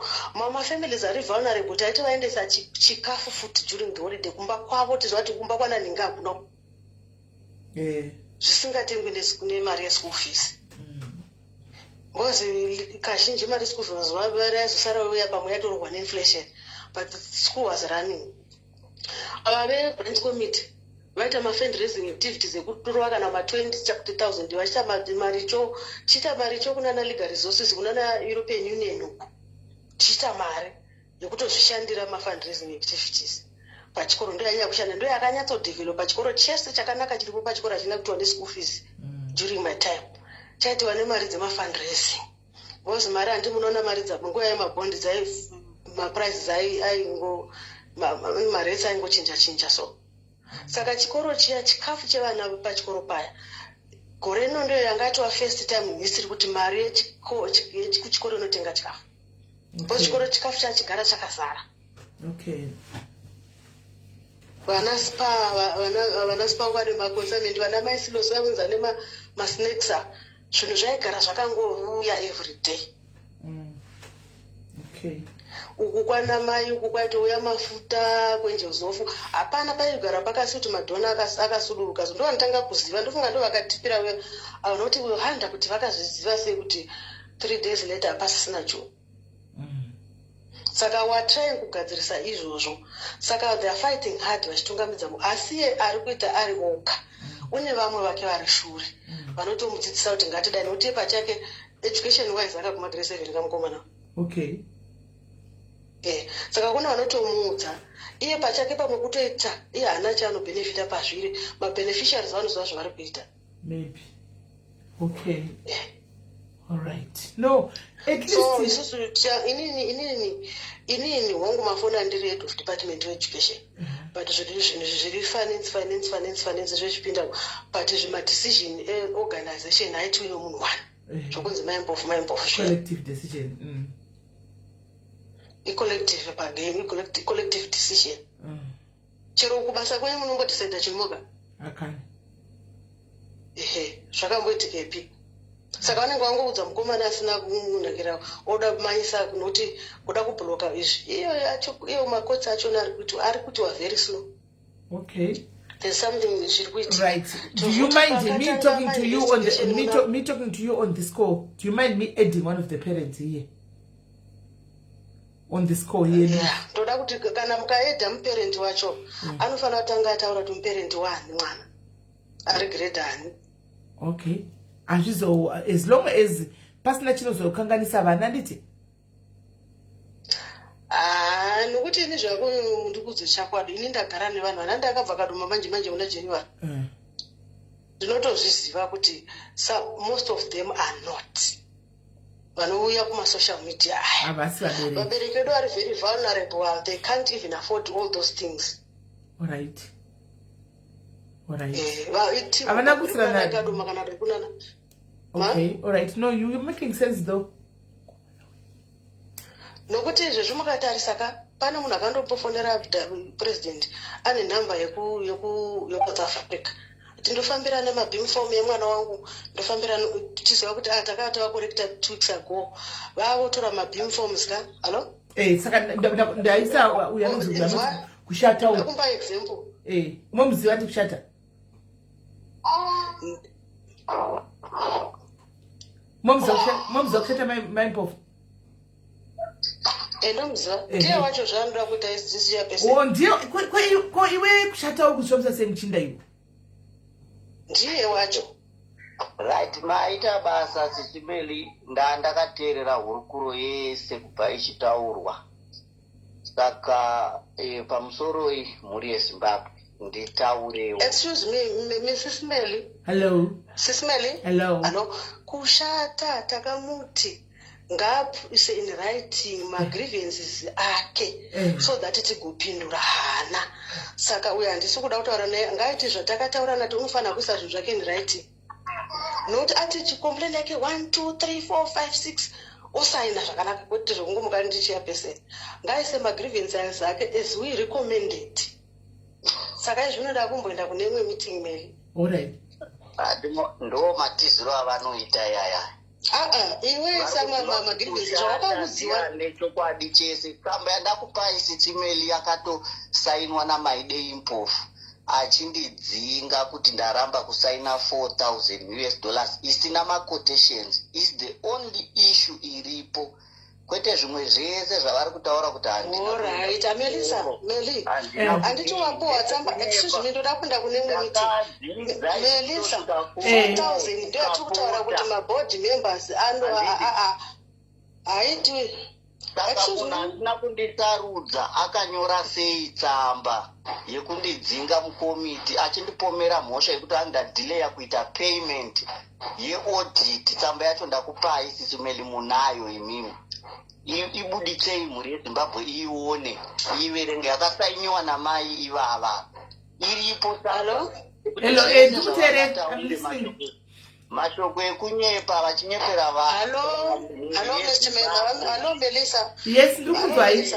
So tsamba yacho ndiri waiona excuse me ndikati tsamba yako ndoiziva tsamba iyo Melissa tarisa tsamba iyoyo kana mukataura regai nditaura makataura ndakateerera mira ndingopindura ipapo Melissa munozopindura ndapera chinzwa pano vanoda kuenda Melissa toda kutanga mfeya kutsamba yacho Melissa tsamba yacho waverenga tsamba ndinayo asanaverenga masina malapuwa saka ugotanga waverenga tsamba yacho takamubvisa kubranch committee abvisa kubranch committee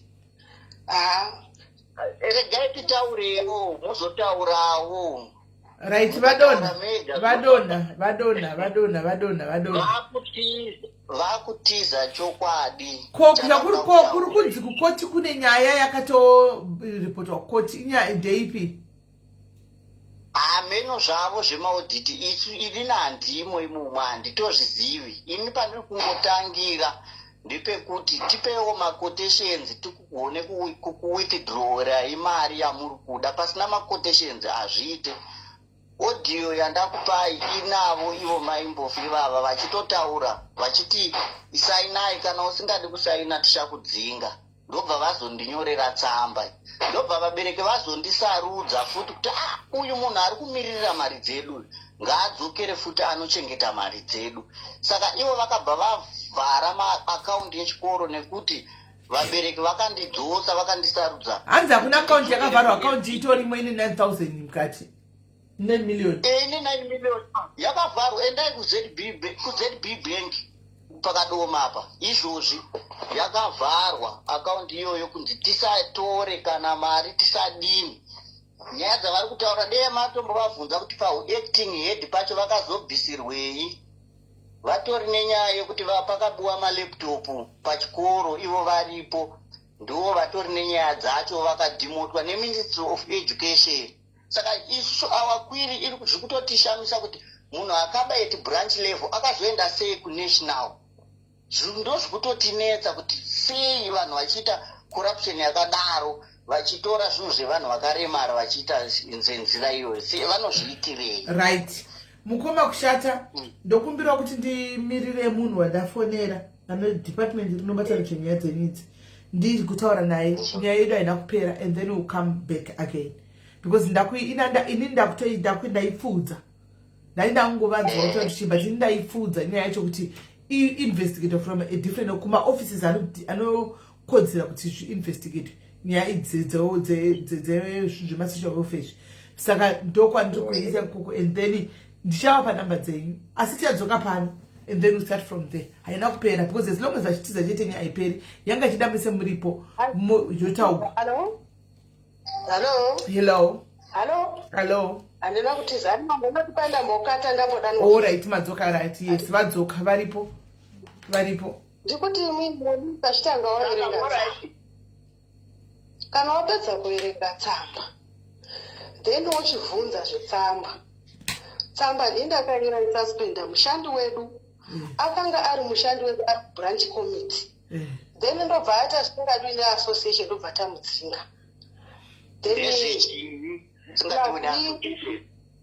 That was pure voluntary work. I say kuti munhu anditi saka Melissa chimboerenga tsamba ukuzobvunza hatisi kutiza Sister Meli ndoda kubvunza zvishoma. Tiri kutaura nyaya tiri kutaura panapa ndeyechokwadi. Ngavangotaure kuti kushata takamubvisira kuti akaba chakati kana akaba muri yeZimbabwe yotoziva kuti kushata zvisho akaba motarisa zviri mutsamba yavo iyoyo kuona kuti ndizvo here kuti munhu anosarudzwa anditika nevanhu anonobviswa nemunhu asina kumuvhotera on what grounds nenyaya yekuti ndakaramba kusaina ndinga ndiri signatori webranch racho pavarida kuisa mukucha vari kuti mukucha muzukuru wavo muri kunzwisa varida kuisa muzukuru wavo kuti aite signatori anditika kuti vange vachitora mari dzevana vedu vachidya because munoziva zvazvinoita nenyaya dzakadai soka kana mukapinza isusu takavhengedzera machi handiti munoona tiri mbwa dzinoruma bhonzo hatireki taita kutomeka chakuti yaita maeyebrows tasimudza maeyebrows pasi rese kuti ichitevererwa kudai hani munoona but tisingadi kunye ndosaka ndandagona kuti ndibate maimpofu handika timbotaura toga tobata iwe kushata toti vabereki timboonesana because kutaura chokwadi nyaya dzikauya kwatiri mainfluencer kudzitsikirira kuti takudai nadzo kudai kutaura chokwadi handizivi hangu social media munoiziva. Hello my Ndanga chichitanga maverenga tsamba. Tsamba ndoenda kuverenga. So vabereki kana mapedza kuverenga tsamba yacho moona kuti akagungwa vabereki imimi vabereki muri kuti ndoda kuisai pacall apa vabereki vemawandisa guys ndoda kuisai pacall ina maimpofu hati kana zvichiita tisolve this thing amicably because inandine kukanganisa kuti madonors aende kujaro zvichiri kwadoma moziva kuti ndiam that brutal and ruthless hatini izvozvo handika maimpofu avana kuramba is here tisolve nyaya iyi kushata is here nyaya itaurike kutanwa kurapa handika imabereki muri kuti uyai uku kufoni uku uyai mukwire apa uyai pafoni mukwire pane vamwe apa muunganei papapa tichiona tsamba panapa Sisimeli tsamba yamakababa maiverenga andinotoiverenga vabereki ndivari kundiseba Pauline Mugomeri parent uyai kufoni uku uyai kufoni I know kuti muri vaparents uyai kufoni uku mukauya kufoni ndokwanisa kuedai uyai kufoni tiubereki tine tsamba panapa iri kuda kuverengwa uyai kufoni please atei chinhu chimwe chete inzwai muchimera kuratsamba imutarise kuti akadzingwa akanga asarudzwa navabereki here koko. Alright, chimbo mirai tinzwe tsamba right verengai mugotanga mabvunza zvetsamba iyo yamakabata kuti akadzingwa kwakapinzwa navabereki here makadzingwa nani naye kushata vakushata vabereki vakufona manje vakushata ndofunga network dziya dzavo dzakunetsawo futi vabereki ndiri kuedhai vabereki mirai makadaro hold on zvanaida kuti mutarise patsamba iyoyo ndeyekuti ndataura kuti Delight kushata akabisa $10 yake kujoina kuita ordinary member yeassociate yeJairos Chiri. Amuza Jairos Association nemassociates. Saka aita associate yeJairos affiliate ndokuti votegwa kupinda mubranch committee yakati committee iyi ndeyama-associates ndeyama-affiliated. Saka aita zvisiri constitutional according to constitution yeJairos Association ndobva abvisiwa kuti aite chairperson kuassociate haana kusarudzwa ikoko navabereki. Vakaita kuti abviswe futi ndevamwe vake vari mubranch committee imomo. Ndaizokusendera zvavo ndichazokusendera tsamba dzavakanyora vachicomplain about his behavior. Isuwo zvatakanyora patsamba iyi mutaona mareasons ariko akaita kuti asuspendewe kwaedu kuJairos Chiri kwete kukomiti dzevabereki. Zvekomiti zvabereki ndezve-SDC. Ende pari kumikisira nyaya because iye ari kutaura zvekuti wakadzingwa kuJairos Chiri. Handiti Jairos Chiri inodzinga vanhu vanenge vasina kuita zvakanaka kwavo organization kwavo hazvisi zvevabereki. Saka vabereki havagoni kubvunza kuti makadzingirei Delight muJairos Chiri menyu nokuti akamudzinga sewenu anga ari wenu kaisi aita zvisiri izvo. Ndadzoka reason yakanyorwa patsamba. Mubereki imi mubereki makwira mubereki nokumbura vabereki vari kunetsa apa nokumbura mukwidza vabereki pafoni iyoyi. Let's try to bikwidza vabereki apa vabereki vauga vakwira pafoni. My Mpofu, this team team yevabereki and stuff like that, are you willing, my Mpofu, ndoda kubvunza imimi koma, are you willing kuti muite izvozvo ipapa patira pandimi mune vanhu ava mutaure hamene kuti pane pamunogona kusangana here nevanhu ava? This beef is not healthy. Hamoti munozviona sei? Isu takanga takaronga kuti sezvazvinofanira kuita zvanambotaura zviya kuti kana pachitwa deal kunodaniwa kuti tokumbirawo responsible authority kwerepresentative kunogona kuenda vekara handizvi kuJairos Chiri ikoko zvese zvoitwa pavabereki kuJairos Chiri ende tinenge takurosina zvakanakira kuti chimelisa panenge vanhu ikoko handiti vanotora marejista evana uyatsaona kuti vabereki vapinda mhoo vabereki vevana vedu havasiwo kujoinidzira. Saka apa tinogona kuti tikanapika mhindu paplatform hongo asi togona kutaura navabereki vasiri vevana kuno kwatina kuramba kumbovhara taramba kutouyako asi lete yekudzingwa. No, I think vabereki vavana vabereki vevana you can confirm. I think it was going to help even you because kutara chokwadi mai kirika Mpofu kune vanhu vari kuti havana vana vari kutonyatsanyoradza kuti hatina vana paJairos Chiri but mbiri yaMai Mpofu yafamba.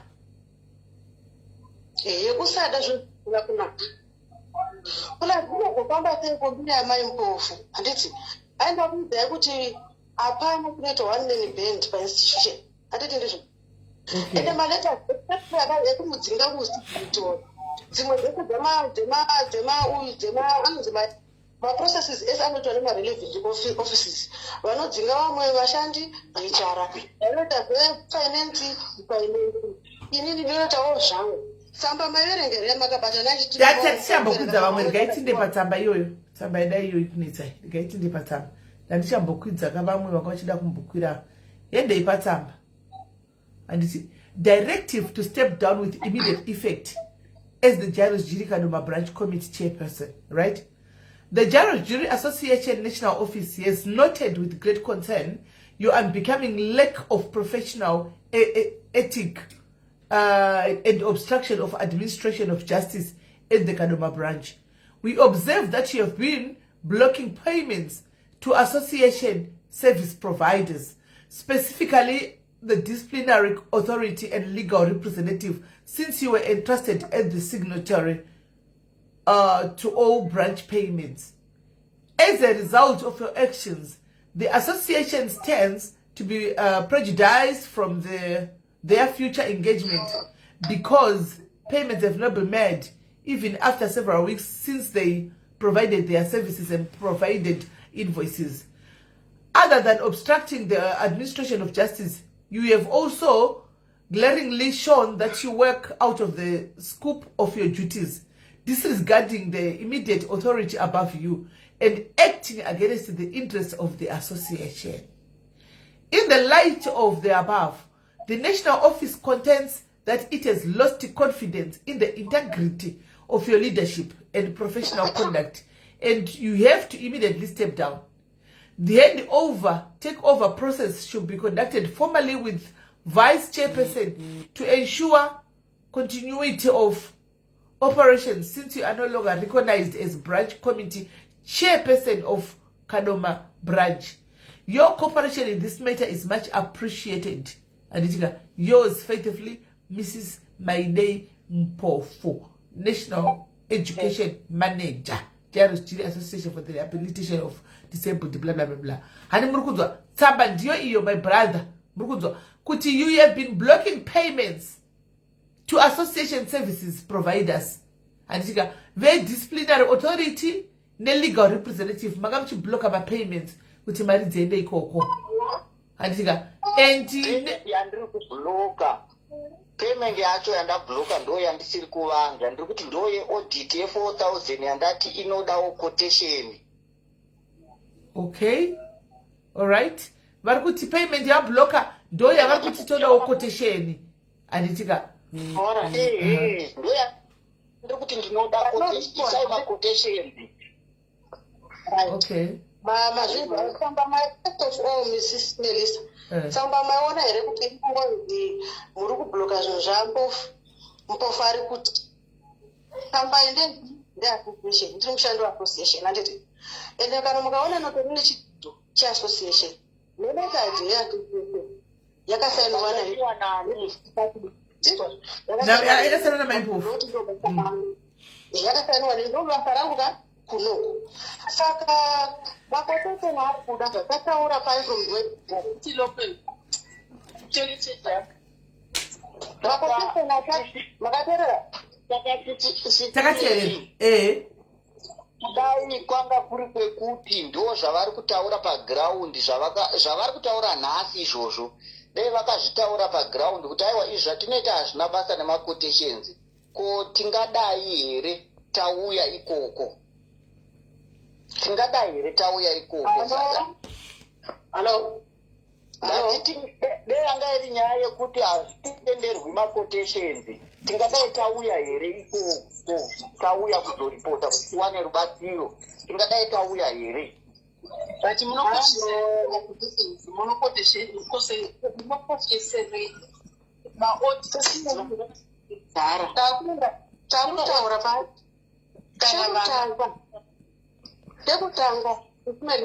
ivo pavakabva pauhedhi vakabvisirwei neministry of education kuti vanoita ECD teacher. Chii chakaitika? Ngavazvitaure ipapa kuti chavakabva kuti vari acting head kuti vazoenda kunoita ECD teacher vanga vaita sei paJairos Hill. Chii chakaitika? Chii chakaitika? Iwe chitotiudza chii chakaitika iwe dzira chii chakaitika kuti vaenda kunoita ECD teacher. Chii chakaitika? Chitotiudza iwe. Mhuri yeZimbabwe ngaitaure, ngavataure ka ivo. Mhuri yeZimbabwe haizivi kanyaya iyi, ndiye uri kuziva kuti chii chakaitika. Vakaitei? Ngatikonkludha pepe risungwa kumayakwa. Vakamikwa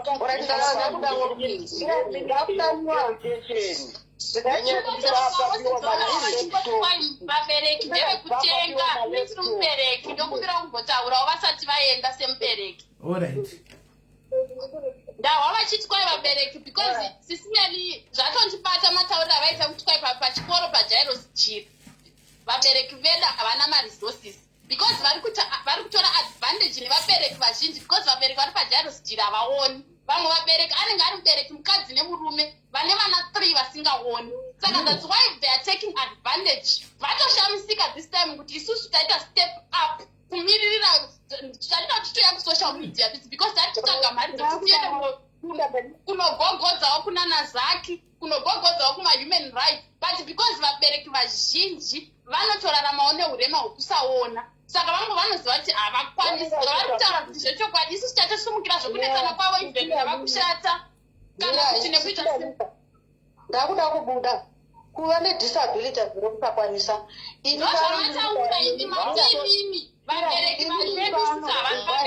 Mindpofu mune disability here. Okay.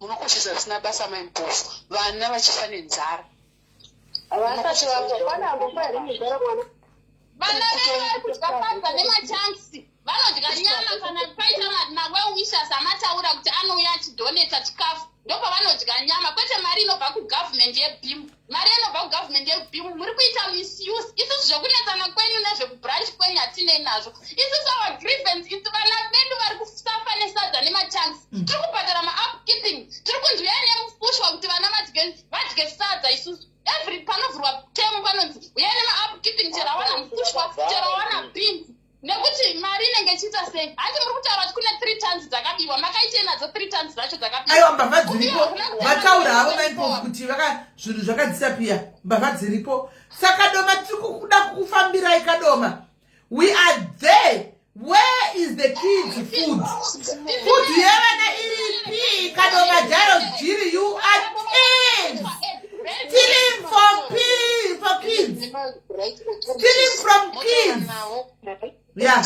Education nezvemari iyoyo then ndo vanozotanga kufambira nyaya dzacho because isusu tega kuti tivatange vanhu vekuJairus Jiri vanenge vachingoti bloka vachingotaura zvachenjera vanhu ivava kutaura kuti kwai mari yakatanga kupiwa 2024 vari kunyepa paJairus Jiri vana kana mawawisha akauya nechikafu ndo panodya vana chikafu isusu hatina problem nestaff yepaJairus Jiri isusu vanotibata vana vedu zvakanaka but vana vedu vanenge vachidya sadza nemufushwa vachidya sadza nemachansi vachigeta mvura inotonhora mari yegavhumendi yavari kunyepa kuti kwai mari yegavhumendi vakaifambira zurome ikauya inini mwana wangu akazoenda paJairus Jiri ave grade 2 pane patakaiswa macontribution mwana wangu akaenda kuJairus Jiri 2021 achitanga kuenda kuJairus 2020 munguva yecovid ndobva aenda kuJairus Jiri ndobva gore rakunopera chikanzi vamwe vakauya kuinbox maticha hatauri anotya vashandi vanotya Mindpofu ivava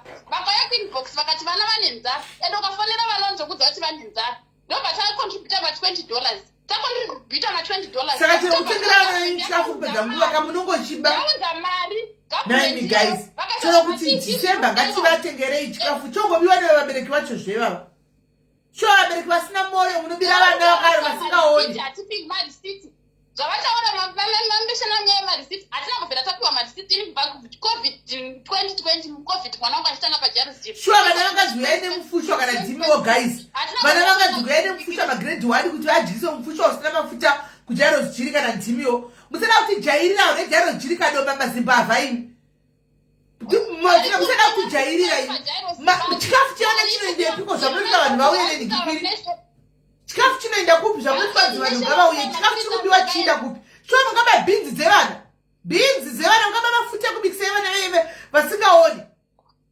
moda kuba imini moda tida kujanyai kugara imagundani vakushora vachiti kwai vabereka vana maresources yes vanonyanzwa kuti vabereki vazhinji havaoni ndo vatiri kuita stand up tine vana vari paJairus Jiri one day mwana wangu inini akati asvika anotorwa nambuya vake pakadoma paipai akaudza mbuya vake kuti ave ne2 months asingazivi chinonzi nyama achingotaura senyaya vachimutengera sadza umwe murume akawanisisi mustreet akamutengera sadza but government yedu yeZimbabwe social welfare iri kubudisa mari haiuyi yese so for example izvozvo handi vari kutaura kuti yakagore rapera kwava kusina mari iyoyo handiti but painouya sisipeli mino yakawanda ndosaka vachiwana simba rikubudisa 4000 yekutipiwe auditor vana vaine nzara pachikoro hati mari yavari kufaitira zviso iti mari yaauditor isu hati kuramba tipasaitwe maauditor isu but maprice acho yekuti 4000 ngaipiwe auditor vana vaine nzara security iri papo haina chichichichi but security iyoyo iri kugadza vana vedu ukasvika paJairus Jiri ukamira pagate haupindi usina kusaina kuti ndiwe mubereki wanhingi wapinda nguva wabuda nguva but vari kuti that security haina basa ifani kubhadharwa asi auditor yavo yavakataga iyoyemasa panapa tinotokubloka panapa tinotokubloka kana kada kwazvida totimisira besu panapa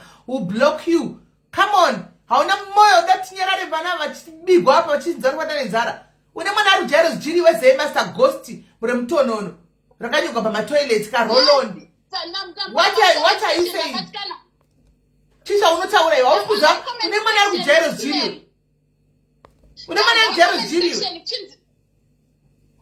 ndambobatikana nemwe comment chinzi vabereki havazivi maprotocol nemaprocedure. Isusu chatiri kuchemera ndechekuti government yezimbabwe izvozvo kurova kuti mukabata vesocial welfare they can tell you kuti mwana one vari kumubhadharira mari. Ventai vana ndevenyu ndimi mune vana varipo ndimuri kuziva nzara ine vana ipapo. Ventai vasikana apa tiri kunzi sisimene ndinoda kukudzai hati mawo vakanyora chitamba chavo manje ipapa chokuti kwai mubereki ane mwana ari mubhimu haakwanisi kupinda muSDC. But mubereki wese ari paJairus Jiri vana vedu vese vari paJairus Jiri havaoni and vana vedu vese vari paJairus Jiri vari kubhadharwa nebhimu which is that our fees we are paying. Saka we were not supposed to say anything according vana vedu saka hatifani kana kupinda muSDC we not supposed to say anything because tiri under BIM but government is paying for us.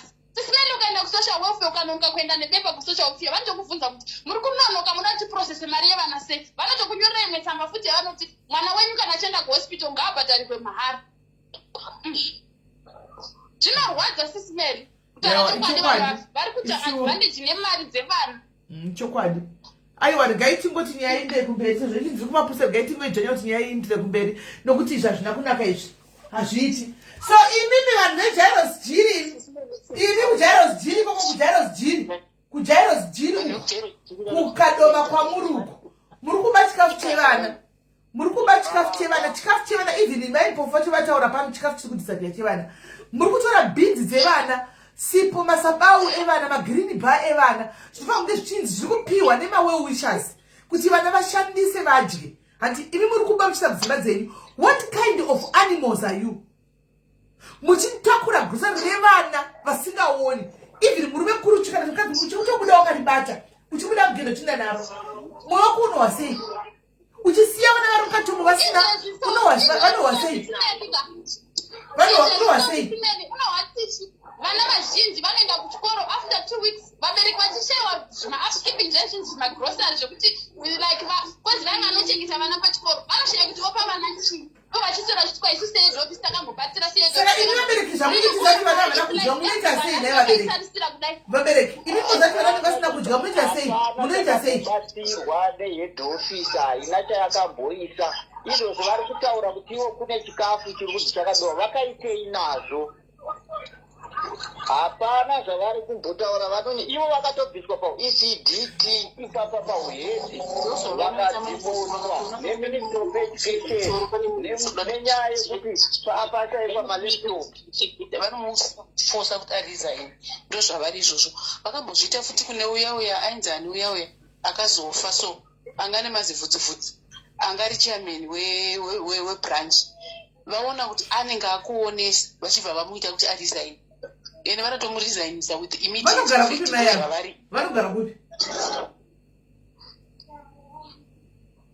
Vanogara kupi mai yavo?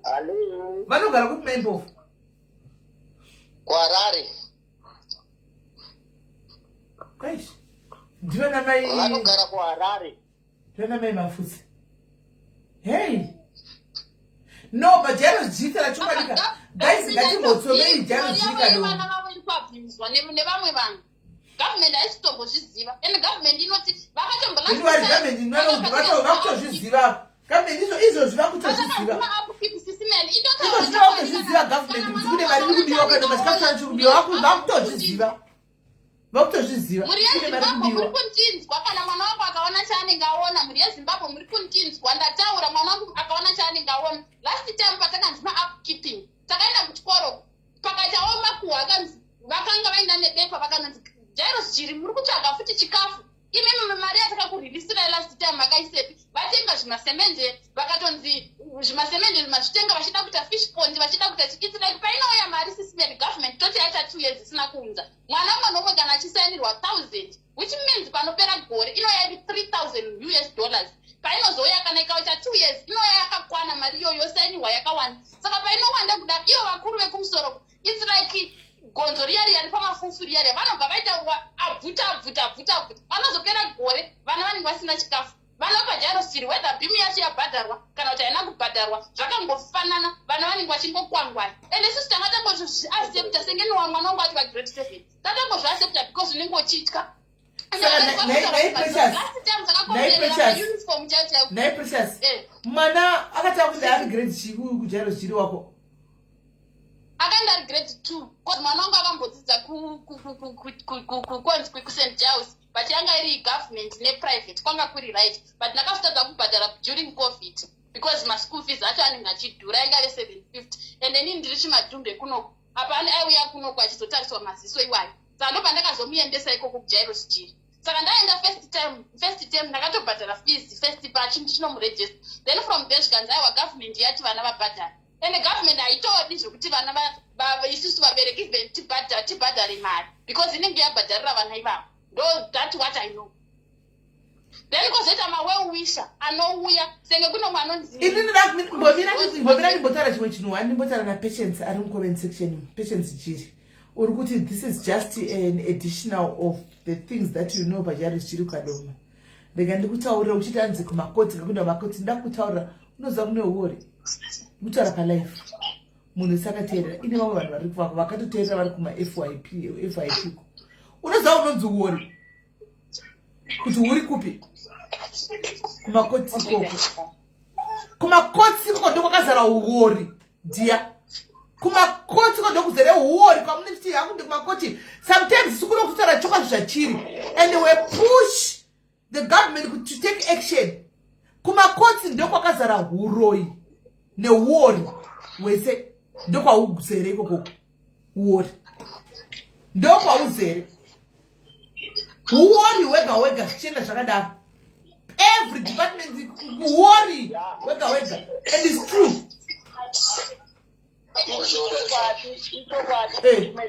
Kutaura nekuti naimbofu vanga vachitaura hatimaona kuti ndazoti ko makabvirei pauheadmaster muchizonoitwa ECDP chavabva vati ndakuenda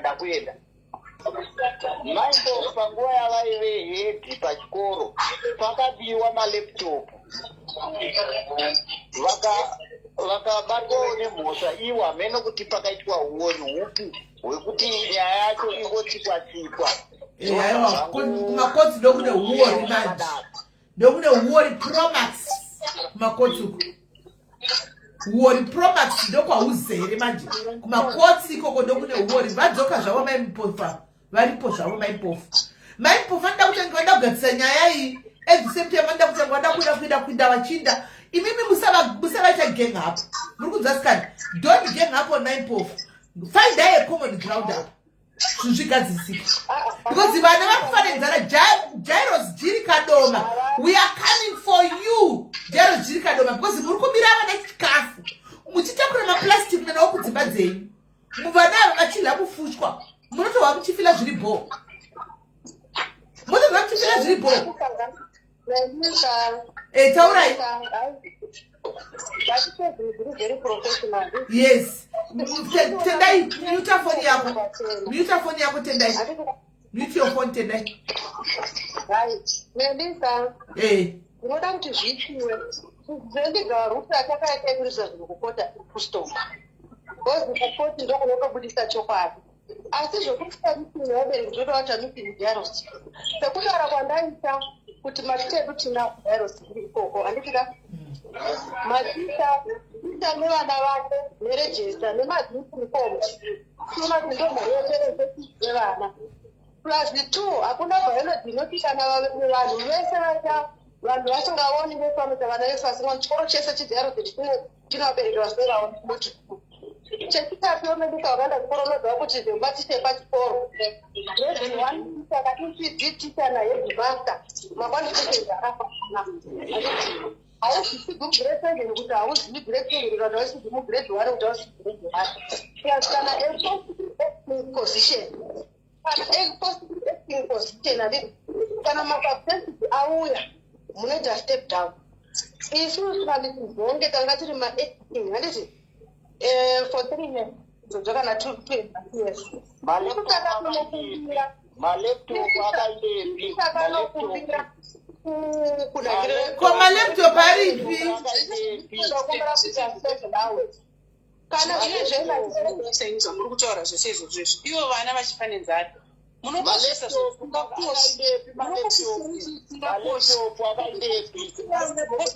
vana vaifanira kudya chikafu chavo. Problem yenyu akaendepi? Malaptop aripi? Ngavapindure. zvisina kwazvinosvika yetinoda kuita project yehuku Malaptop evana akaendepi? Maizodhuri nguva yenyu. Pindurai. Tisimele vabvunze. Vari kutaura gai vapindure kama vachirege vapindure wakaenda malaptop. Malaptop aripi maipofu? ndiriko Malaptop akafamba sei? sisimadika ndinofunga kuti platform yedu yanga iri platform inofanirwa kuita zvinhu zviri professional toda kubva tunenetuni handitaura tonight hana kubvungwa kuexboti ndikauya ikoko nemalaptop tonight inda unoripota itwe neright kutane yemalaptop atitika tisimelisaka nyaya yemalaptop iwayo it's a reported case titinozva zvakatika pamalaptop nepolisi saka edelight handiti ngaachinda kupolisi onoripota nyaya yamalaptop handitika yoitwa investigation yemalaptop asi yakaitwa zvayo handiti saka isipo dziri kusangana nyaya plus vana pajarotiri havasati vambofanidzara chigariro nokuti tisivatsvagira chikafu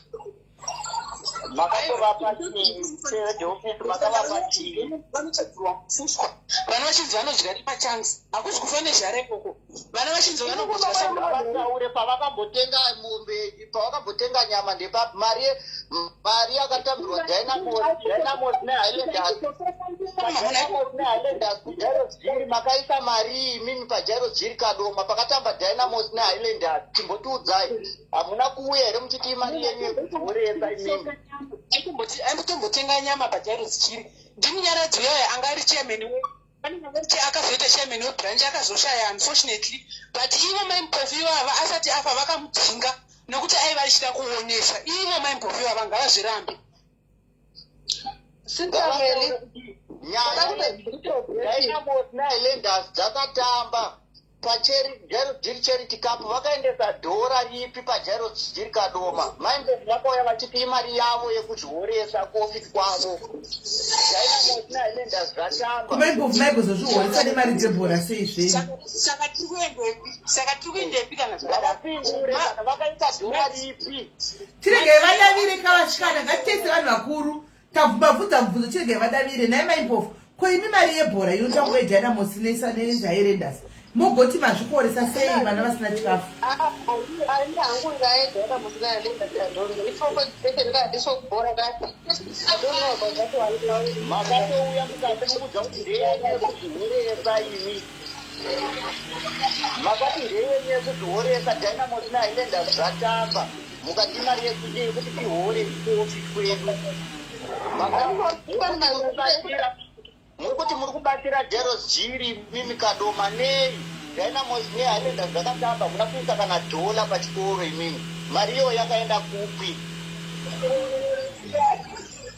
kana mukuti hamukuita zvekuba mari iyo yakaenda kupi iripi izvozvi pano paground ngaitaurwe kuti paJaros Jiri kadoma pakaenda $10 paJaros Jiri kubweru pakaenda $10 kubulawayo kukaenda $10 taurai mari yebhora yakaenda kupi yakadhonetwa ground rikazara muchinzi muri kuda kubatira maJaros Jiri mimi iri kupi mari yacho kuita basa rekushosha mafanzi nekuda kwevana vedu Chiregai vadedze vadaereka chiregai vadere maipofu pane mari yebhora apa yakafamba sei?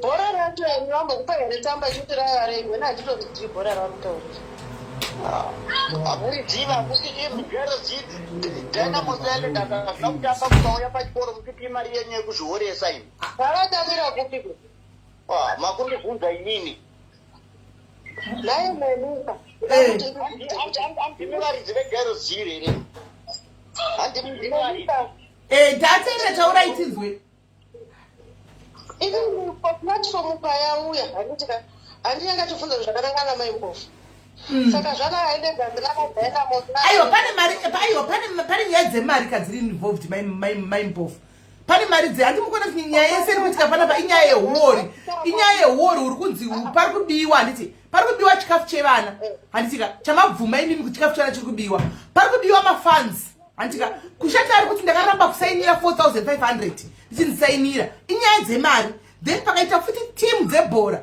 dzakatiora iti sisi takupleja handika mari kuvana nekutamba bhora mari yacho yoenda kuvana still mari ikauya imi mukati makuzvihoretsa nemari ishi saka nyaya yese it comes back again to mafunds pane mishandling of funds dziri kuitika pajairos jiri kadoma melisa inzwa kujairos jiri kadoma delight atechiapeseni ega ari mujairos jiri kadoma dene mavhunza mangu machiapeseni hakuna mbovhara kwatambiwa bhora kukadoma edynamos dressers jairos jiri rakatambako iri charity cup yekuti mutitaaajairos jiri mari kwete kukadoma kutanga kwegorinoda nezvekuti inotamba here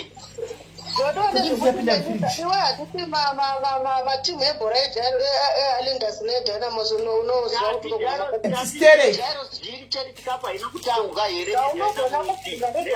vakatamba senetimechihere kana kuti yatori fundraising kuti vamwe vakabudisa mari yavo vachitambaa kuti jairos jiri vanhu vaakama iyo yangu hazina ansa and aiyo ndomatagiro vanoita mari vachishandisa zita rekuti jairos jiri vasingapi masetas acho jairos jiri gweri yakati imimi guys you still remember takambobvisa mirai imimi guys mukuremember tipanapa takambotenga chikafu chekujairos jiri imimi nefoundation yediaries you remember chegweru you remember tikasvika kuchinzi varungu nevanhu madhodha zangaisa chikafu and stuff like that kushuri nenyaya yafuti dzaiveko kugweru ana handikuziva ndizvizina ndakapinda kuuno kuhead office this time haiwa ndofukamanga kusati marepo ipapo but pakatoitika futi ndo jairos jiri dzinonetsa idzi jairos jiri idzi dzinotonetsa idzi dzinoda kuiswa ziso dzinoda kuiswa tag number kumasure jairos jiri idzi jairos jiri ndoshoko rechokwadi mujairos jiri muri kuti vanhu vari kupizira mujairos jiri vachida mujairos jiri hakuna mutemo unonzi hanzi munotora mari yehurumende isina quotation mutemo upiyo ivoavo vanongoodhita nemari dzehurumende sei dzichi vachiita zvisina quotation zvakabhoitika kupi izvozvo mutemo wekupi iwowo wekuti munotora mari yehurumende hurumende kuchida kutenga bhilo chaichayo unoita quotation maspa woita quotation matm noisa maaccusations auko you don't just take money and buy asi kuti ndofunga pamhene maaudits acho zvinofambiswa sezvokadoma zvokunhingiri ina hangu kuti allow me kana mukarega kuwirirana ipapa pacheinhasika allow me kuendesa nyaya iyi kuna president kuna mai munangagwa vaasaine vanhu vavo vachaita maaudits avo ipapo indachiwiriranayi mutaurirane muwirirane mune disagreement yenyu chiigadzisai muwirirane mocha move on ma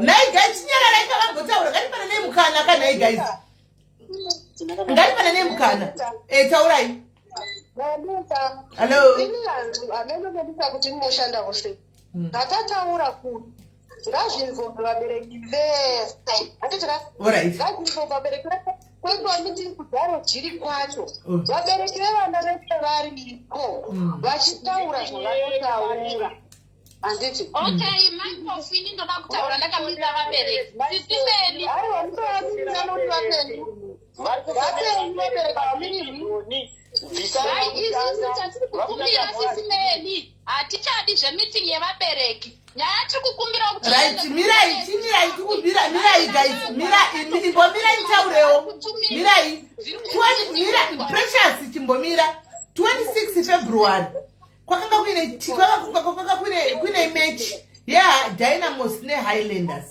and the Highlanders won towards Jairus Jiri. It's on Google. Yes. Sismeli vabereki nevana maishakawa ava hatimbofa takawirirana because vanhu ava vakatogadzira they are ready for every question ichauya kwavari. The best Sismeli, take this far ngaiende kuna president kana zvichikwanisika president ngavazive zviri kuitika kuJairus Jiri nekuti zvave nenguva zvichiitika zvinhu zvazvina kutanga kuitika iko zvino isusu hakunene kunetsana kwaona delight isu sevabereki ndakamira vabereki ndiri kuti wese ari kubata mari dzevana vedu scatter them vana vedu tiri kuti justice for vana vedu vasingaoni because zvave nenguva vana vedu vachigona sadza nemachansi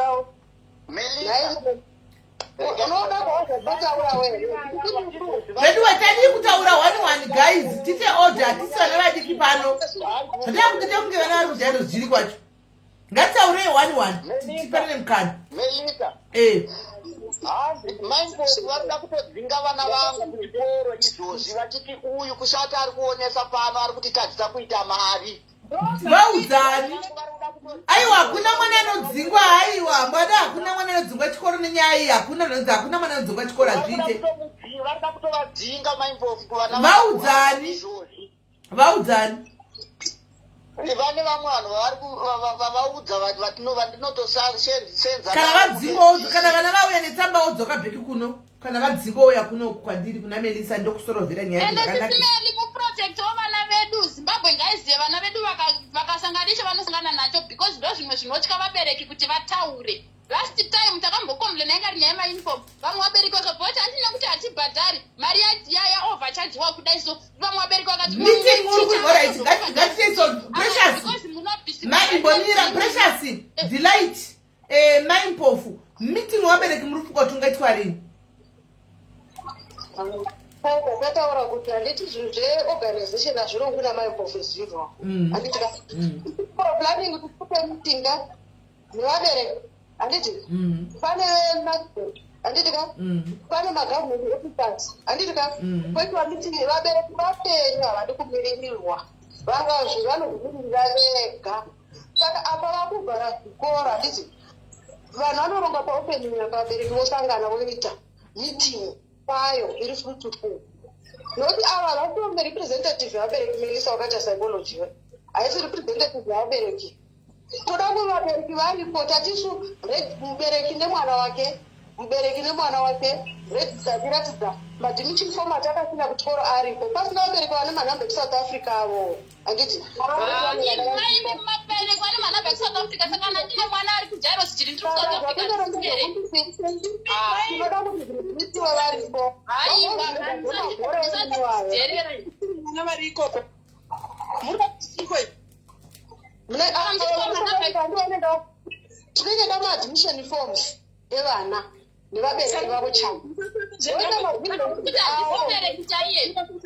South Africa muri kuti chikwe uri mai vani vekuita sei kuti mugomaka mwana wangu hatibati vana isu takarera vana vedu uye dlight takamurera tisu hai takambomaka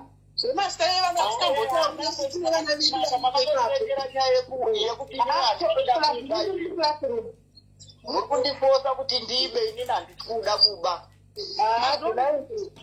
muri kumfosa zvinhu zvisiri izvo imi mingwaja the right thing sei muri ngoja mari yemutinga aimunemeresa mari yemakwani tinopewa sei nhaiwe nyangwe ndiwandimaita kuti ndisaine but isusu chimwe chatiri kuchemera haisitombori mari iyoyo yega yemuakaunti yaiyazuro yatazongaiko tinoti tizozva nyaya vabereki nyaya tiri kuchemera ndekuti zvinhu zvakabva kudhara paJairus Jiri mawishers anodoneta government iri kutibhadharira bhimu tiri kumhanya tikanonoka nemabhimu menge muchiti manonoka nemabhimu toenda kunosaina kusocial welfare but vana vedu vari kudya nemufushwa hatisi kuti vana vedu vadye nemunyama everyday but tiri kuti mari dzevana vedu hati mataura kuti pakabiwa 3 truck dzechikafu makaitei nazvo ndozvatiri kutemera izvozvo zvema 3 trucks evana vedu ari kubiwa echikafu ndozvitega zvamakaita munyarati zviya dzinga kwamakaita Taita Munyaradzi uyai mbotitengera mombe paJairos Jiri. That's the same kudzinga kwamurida kwamaita uyu kushata.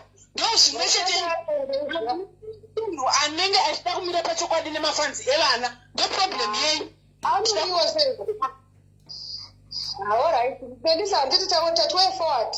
Koda kuti konvinwa meeting nevabereki vevana nemastakeholders chaiwo handiti ka vabereki vevana vabereki vevana imi panoya tsamba dzemeeting ndokumbirawo mundiudzeka pane vanhu vachauya ipapo vanenge varipo ipapo just to see nekuteerera zvamuri kuita. Please tell us. Sisi Mary tinoita pretty problem yekuti vabereki vazhinji vanotozendesa vana kuchikoro after 2 weeks vachitsvaga mari dzekuti vaende kuchikoro. But tikakusenderai maaudio tinawo matokozi tine group redu sevabereki. Hamenotiongofava kuti vabereki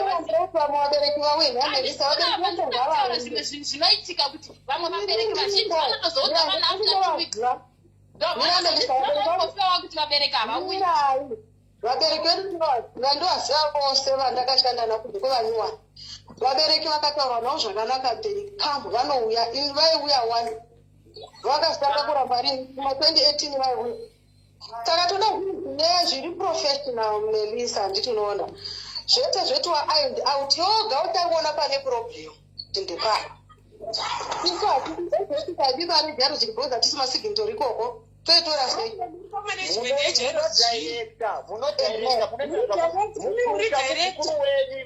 Mukucha muzukuru wenyu wamurira kuti aite signitori ane chiipa Jairos Jiri mukucha ane mwana paJairos Jiri wakuda kuti aite signitori ane chii mukucha wamuri kuda kuti aite signitori ane chii chiri paJairos Jiri ane mwana here ana mbuya here anani varipo ipapo anochaina mari yani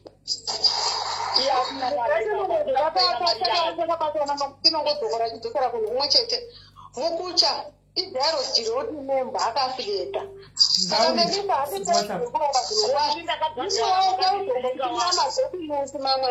ndakabhadhara mukandidzinga wani.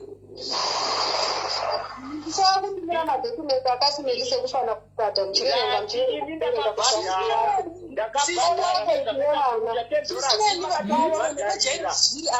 vanhu vepaJairos Jiri avasisimeli vanozvidhifenda zvekutodaro because vanoziva nyaya dzavo. Sisimeli nyaya iyi ngaiende kuvakuru vasiri vakuru vavo ivo nokuti vakuru vavo ende muchazvishaisa ende disem makuzvishaisa nemadonors chaiwo they are going to withdraw. Makuzvishaisa nemadonors chaiwo nenyaya idzodzidzi. Nenyaya iyoyo kuna madhonor eJairos Jiri nenyaya yekuti vanoziva kuti zvinhu zvachina zvinodliwa nevanhu veikoko hazvidliwi nevana. Sitimeli vanhu ava matonda Melissa wakatera mbonyaradza vanhu vako ndimbotaura kupedzisira toziva kuti havanyarari. Taurai. Ini ndakuda hangu kuti ndipenda kumba saka tofana kunzina vabereki vese varipo vozvitaura. Ndakutumira madokumenti aita kutumira kuti ndiri kufone zvinenge ndiri kuenda kupamasera nhamba acho kana kuti unobvunza investigation that we are not going to stop the investigation. We are not going to stop the investigation. Isu kana tazobvapo ndiyatikaenda kujereko. Ndizvo kana paine police case kana zvimwe mapurisa ngachiinvestigate. Izvozvi maakaunti ngaavhurwe. Hapana akaunti yakambovharwa kana wana. Imi hakuna akaunti yakavhara kupena. No more kutora mari. No more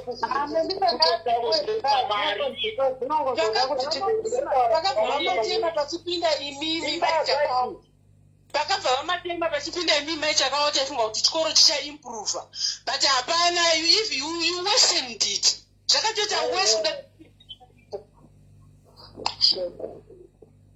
vakawesena bhoti panguva yavo ndopavakaba malaptop malaptop akaindepi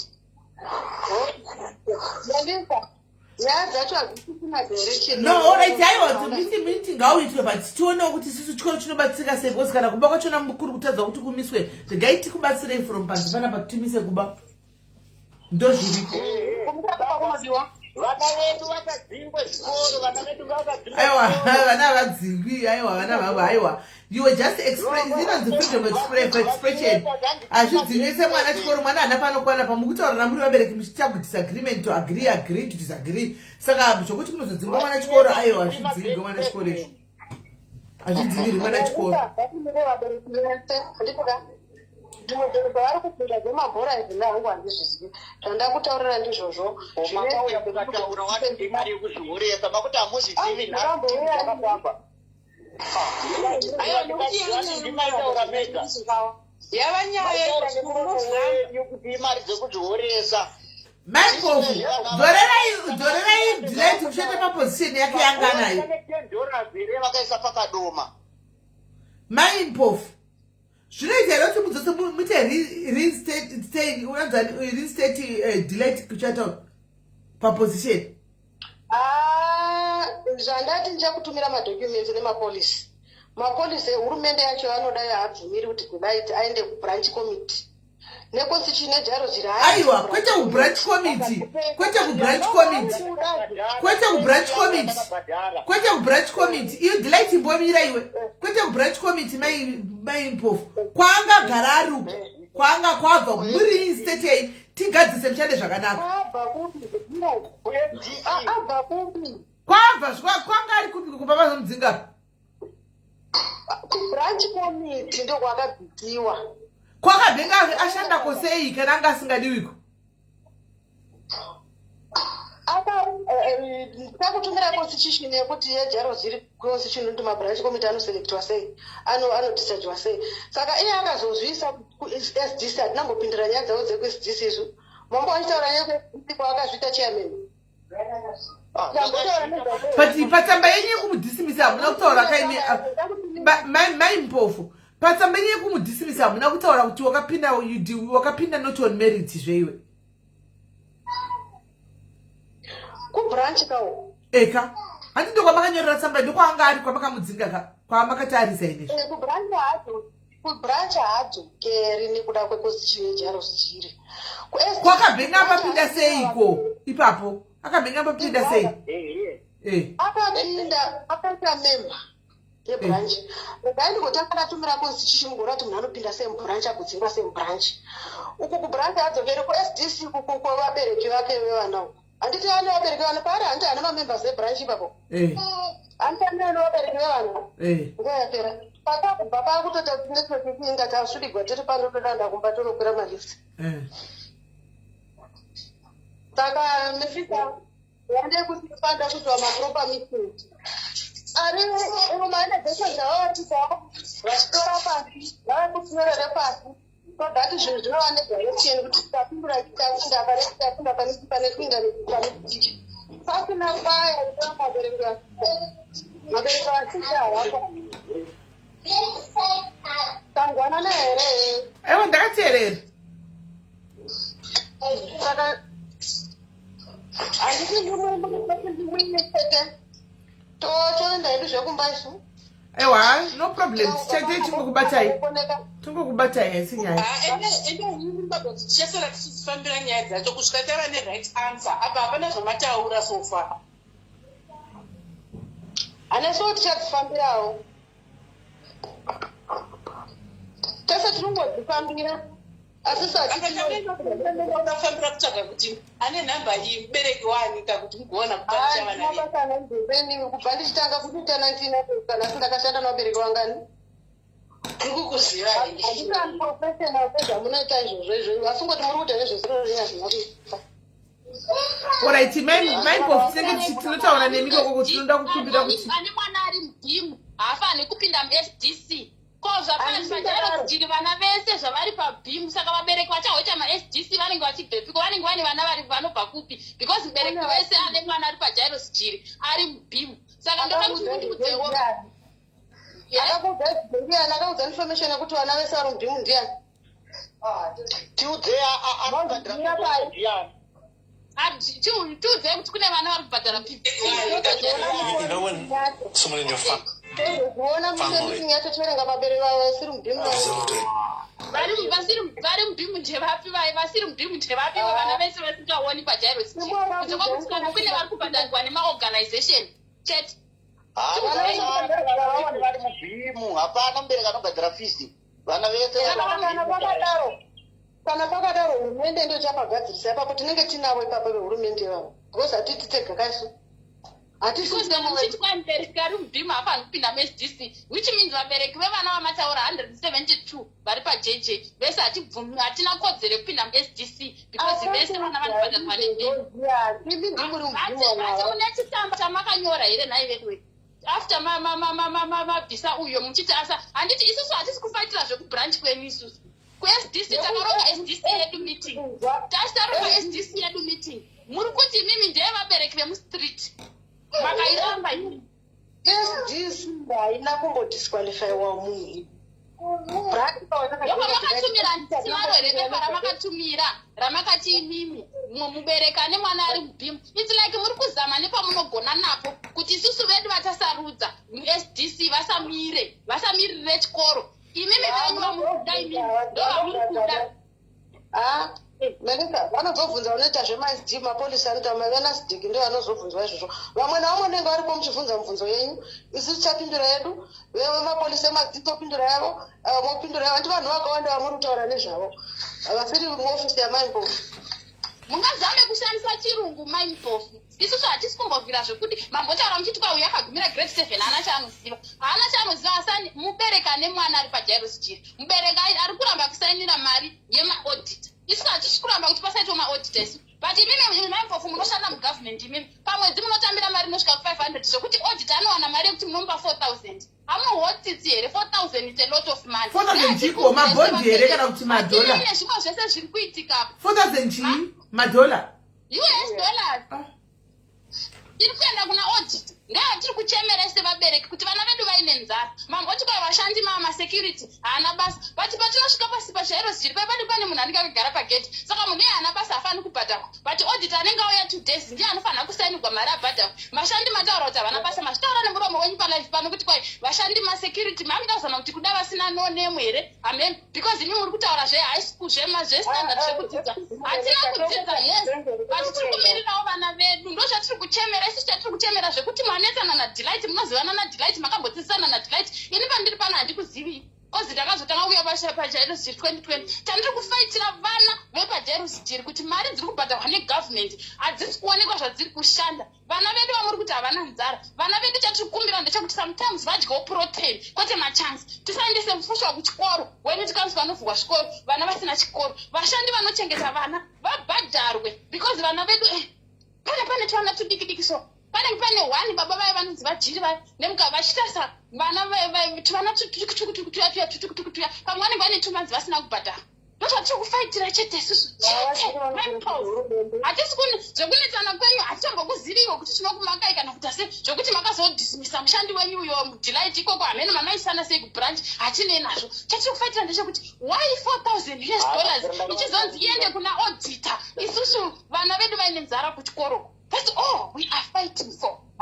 We are fighting for vana vedu. Ende kana pairiwo imi maimbofu manyara enditaure maimbofu asandapedza imaimbofu kana muchiziva huori mambotaura muchiti pane matrack 3 akabiwa echikafu ndiyo hatiri kufaitira isu iwayo muri kunzwa hatine kana pahoteiro zviri maimbofu muchiziva vari kuita huori even vari kuita huori handiti ndimi mukuru ukoko muri kumirira vana vedu isusu ndiro zvatiri kuda isusu kuti mubvise vanhu vari kuita huori hatisi ndozvatiri kuchemera chitai full stop ndiri kurumbidza imi mataura zvinonzwikwa chaipo chaipo makonsenzi enyu anoita kuti ari original muri kutaura zviri pamwoyo handiti maringe nezvamakanzwa muri kutaura maringe regai mbopindura mwana ataura zvakanaka uri kutaura zviri pamwoyo pako maringe nezvaunoziva zvawakanzwa tiri kuti ngatimirire zuva racho ushambotaikwa zvako unouya woonekwa yangaende kumberi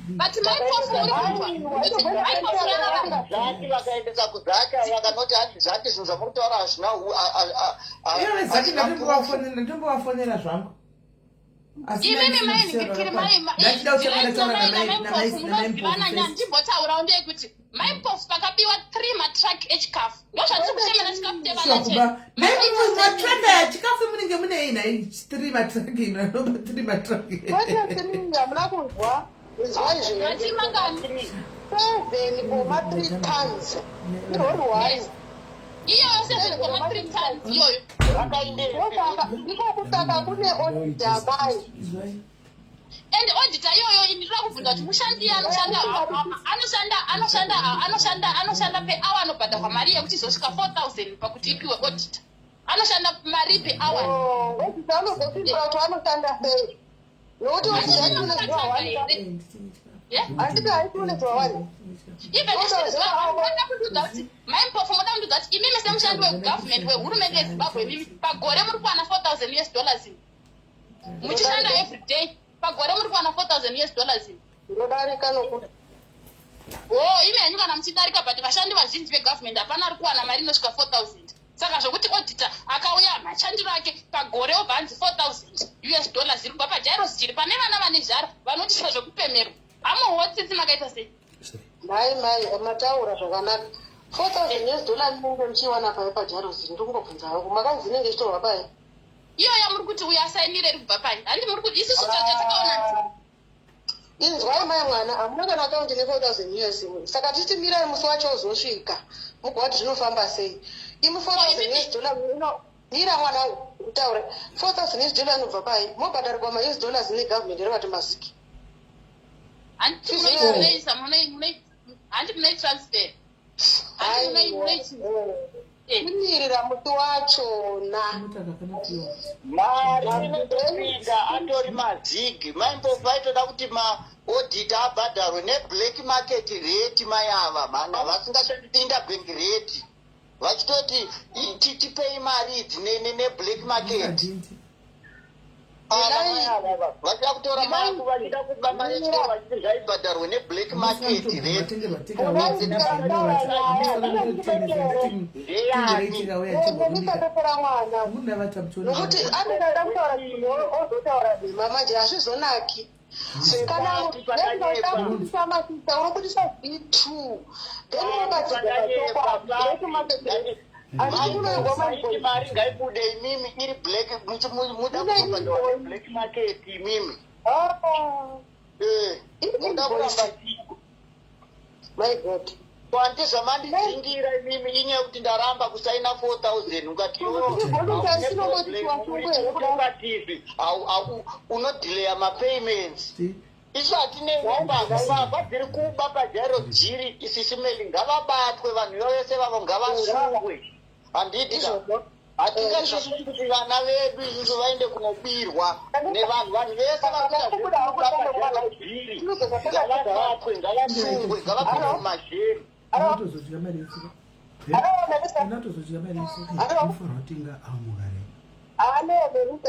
ndakunzwa ini ndakuda kupinda kumba pasviba yaya vanhu vako haiperi ava vana mai avo muri kutaura zviri jeni jilati anoti ataura zvakobva ainflata nokunyepa ndosaka ndati papa yamainingikiri ndosaka ndati seteti ndosaka ndati papa yamaimbofu ndambokuti kuisovha zvakanaka zvisina kana chikwi noti matikichwa tikaita noizi nyaya yemajonas anobhururuka kuti kutombiwa zvako mari ndosaka ndanda kutaura nezvakanaka uyu hambane pamunokwanisa kumuisira mumwe reinstein and then imimi momeka sure kuti hakuna mari hakuna vana vari kudya zvinhu zvakanaka zvinhu zviri kufamba negwara uku inzwa melisaka ina handina power yekuchinja constitution yevaridzi aiwa hamuna power yekuchinja constitution hamuna power maimpofu hamuna power asi ndofunga mune SGB ndochiichocho sorry ndakuchasa mawedzi akasiyana sorry ndakakurira kwese inonzi chiko mameeting evabereki ekuzvikora ekuchuza vabereki anonzi machi kumamiting evabereki ekuzvikoro inzwai kumamiting evabereki ekuzvikoro handingokaruki ndangosvika zvandataura zvaiti vanonyora tsamba 7 days before meeting iye anditi votiri mhanda saka sei kuti mumpewo apinde muvabereki meeting vabereki anofanirwa kuti sei vabereki vagara ariko pandotaura kuti ndichakusendera mumadocuments acho munhu waMwari kuvabereki ndokwaari uku grant hako ari kuvabereki kwakapinda mukuvaenda kubvunza kumbotibatsirawo isikakuenda ushungu dzake hazvirindirani nemunhu anogaaa tirega ndikupinda madocuments acho matumira tematumira taitawo tumirai saka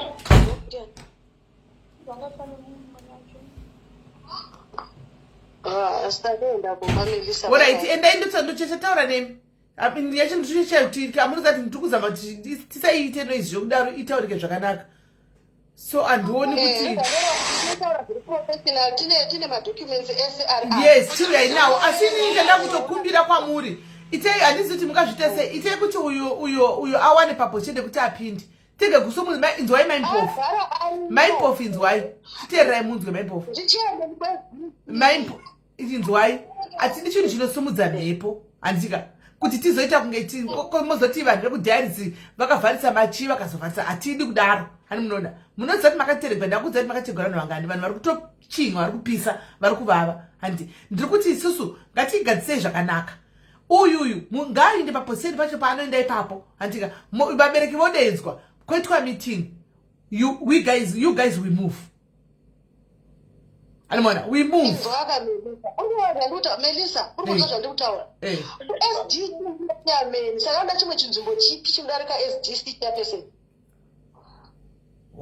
ariko chairperson kwandoya muri kuramba ariko chairperson kwewe hauko kupi ko iwe naiwe ningiwe hauko kupi tisimeli nyaya iripo ndekumbira madocuments acho Melissa ese agokutisa document raakazikwa mai vakachenjera ava izvezvi vakushatamira nditaure because imi maita kunge munozivana vakushatamira nditaure sisimeli vakushata vanga vari kubranch which is kuhead office ina maimpofu iyo pavakaramba kusainira vane audio mirai nditaure mai vakushata so that vanhu vaunderstand pavakaramba kusainira 4000 ndopavakanyorerwa tsamba yekunzi varesign with immediately infect yamainzi muchiverenga yatsamba iya yavanyorerwa iya ndobva vauya nenyaya kugurupu revabereki tine gurupu redu sevabereki rine vanhu 95 kusanganisira vadzidzisi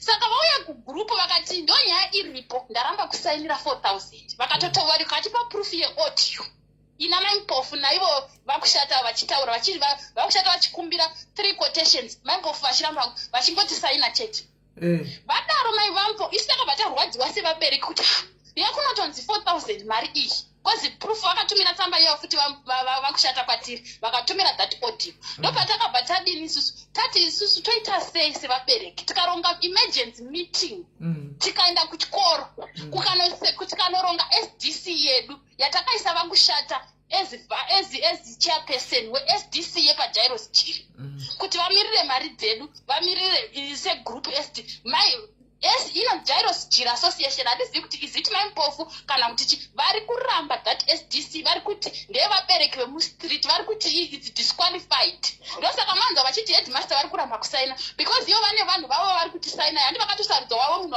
ari kuti aise signature handiti then plus voda signature yaheadmaster nadeputy saka deputy naheadmaster havasi kusaina kuda kuti dai konga kuti zviri pamutemo headmaster nadeputy vangadai vasaina handiti saka ivo vari kungoda chete kuti mari iyoyo yekumaauditor handisi isainirwe handiti isitoda kuti zvinhu zvigadziriswe ivo vari kuramba SDC yedu izvezvi so pane auditor yanda kusendera isisimeli yomwe mubereki ari muSDC afonegwa akanzi izvoni resign it's like vari kuti vanhu vari muSDC resign because hamusi kuda vari kushandisa izvozvo zvirungu zvavo zvokuti progress what isusu zvekunetsana kwavo navakushata sezvandikutoona ivanapa ndosaka ndati nditotaura inini it's because vanenge vane maprevious avo isu hatinei nazvo sisimeti tatiri kuchemera inyaya dzevari dzekubiwa zvavatotaurawo kuti pane 7 tani dzakabiwa dzechikafu vakaitei nadzo ndo dzatiri kuchemera isusu vabereki chatiri kungoziva zvokuti zviri kufamba sei what protocol watatiri tiri kuti rwadza ndechekuti mari yevana vedu iri kuitwa misuse. Tiri kuchema neabuse yefinances dzevana vedu vechikoro dziri kubhadharwa negovernment. Iyo tabvumirana ipapo. Iyo tabvumirana iyoyo. Ndinofanira kumbotaura. Munoda here kuti nditaure kana kuti mangoti nditeererai? Taurai. Malesa ano. Taurai. Ndinotaura kuti izvo unoona kubviswa kubranch committee ari kuSDC handiti ndio kwari chairperson. Naudze kunzi 4,000 yekuti isainirwe yakarambwa naDelight. Handiti yanga ari 4,000 irifanira kunge iri muziki. Haisi mari yekusainira kubhengi kuti ibude. Pane macontrol measures emafinances. Requisition yekurequesta kuti mari iapprove igozobuda. Pane maprocedures anoteedzerwa. Nevertheless mari iyi yakabhadharwa zvayo. Handiti ndosaka maudzi akaita. Madi kuti vapedze nai vedu we. Madi kuti nai vakushata. Madi kuti vapedze vakungozotaura. Invoice yandakutendera yakanzi $, itarise yakanzi forensic audit. Mai vari kunyepa kuti vanobhadhara maauditors nemazigava. Forensic audit invoice yandakusendera iyo ibudise pachena saka hatidzi kuti ari invoice acho tinawo but ivo vari kufunga kuti hatina, pane zvinhu zvatisina. Hari muroona kuti vari kutonyepa izvezvi kuti tinobhadhara muziki. Alright, ngatiteso imi maimpofu chindai chakuticha chindai toda kuchezotaura nemi toda kunzwa kuti miti muri korini chindai Delight nemabereki ngativirei meeting tizoti meeting iri korini. Please give update me on the meeting. Isusu kunoku. Yes. Ndatoda kungotutura Melissa kuti invoice yandakusendera kana forensic audit ndeyema-US here kana kuti ndeyemavhiki zvavanondaura iyo yakadzero kadoma US ipapo totosiyana na US. saka Ndinoda kutaura munomubereki anotaura kezvezvinhu zvakanaka. Hatimbirei musi wacho Melissa. Ndiripotiwa meeting. Handiti zvinhu zvooneserwa asi tiri kuvimbisa Delight kuti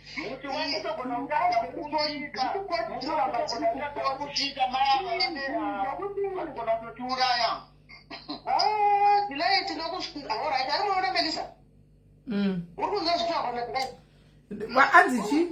Ati? Mogona muuraya? Zvinhu zvinotaurwa naDelight ka? Hazvizoiti Melissa. ndototaura chokwadi bhozi vana vangu muda kuvadzinga pachikoro imimi. Vana vaDelight next term hativadi pano. Rini? Evidence dzatouya nadzo Delight. Ndinadzo. Uye nadzo evidence kuti vana vaDelight vanodzingwa chikoro chino chikoro ndogona kutokusendera kuti izvozvi. Muri kuona here kuti isusu sevabereki hatinei sengena handitokuzivi chatiri kuchemera pachinhu tiri kuchemera kuti vana vedu mari dzavo whether dzabva kuna vawisha because mataura dzinobva kumadepartment akasiyana matotudza kuti kune vapi vanounza chikafu vapi vanounza chikafu. Izvozvo zvikafu zvinenge zvaunzwa nevanhu tiri kukumbira kuti zvive protected. Vana vedu vazive kuti chero vakadyawo chingwa ka1 per week it's okay. Chero vakadyawo nyama ka1 per week kwete kuti vanomirira panoiswa birthday anonzani kuruzi rose uya anonzani cross rose wakoti baba kuna baba vaya kozi vanotibatsira kana kuti vanomirira musi unenge wauya mafoma student vachizovahosta kuti vadye nyama asi mari dzavo dzabva kuvana pajaro dziri koki ruzi muzukuru wangu uya utibatsire pachikoro apa kuti vabatsirane nehama idzi. And also chimwe chandandichida kutaura ndechekuti maimpofu vashandi vari kushandawo vachibatsira vana vedu vari kuchengeta vana vedu ngavapiwewo mari dzavo in time so that vagowanawo simba rekuchengeta vana vedu. Havatiza maimpofu vaenda kugara because masecurity amuri kuti waya there's no name ndo vari kuchengetedza vana vedu. Vatiza maimpofu vatiza. Isi hatinei hatinei nemauyu yenyu wekuti makazodzidzisana kana kuti isi tiri kuchemera vana vedu ndo vatiri kuchemera. We stand up for our children. ende zvavari kutaura zvokuti vabereki vakazodai vanonyatsoziva kuti vamwe vabereki havatombokwanisi vamwe vana chaivo chaivo vakaudzwa necommunity pajairosjil havatomborina vabereki vanovateverera kana kuti vanoita sei izvoi so ndiri mugrupu regrade 7 inini rine vana 12 vana vari kutifanira kunyora grade 7 12 vabereki vari kunzi contributai mari yakatarwa negavhmendi yatakatotaridzwa masiti yekuti vana vadzidze 7 days vabereki vazhinji vari kuti hatisi kukwanisa. Last year zvakare vana vakatadza kudzidza maholiday grade 7 because vabereki havakwanisi because vazhinji vabereki vacho havaoni but vari kuita sekuti panapa zvinyuwani.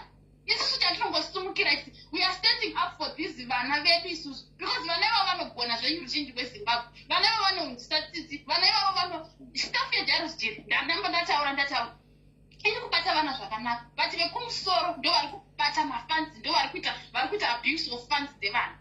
That's all. Right, ngatichiona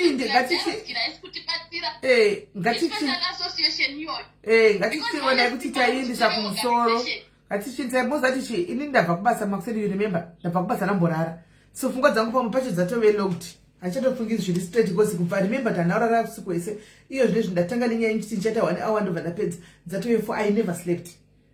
So ngatikontinue nayo inini ndagara ndanga ndatombofonafona nangu kudepartment of social welfare because ndokune kesi yenyu ichi handika ndikataura navanhu ndikiri ndikangenda kutsvaga minister wenhingikiri wesocial media inzwa anokuona kuti kwandikuenda minister weizvozvo wesocial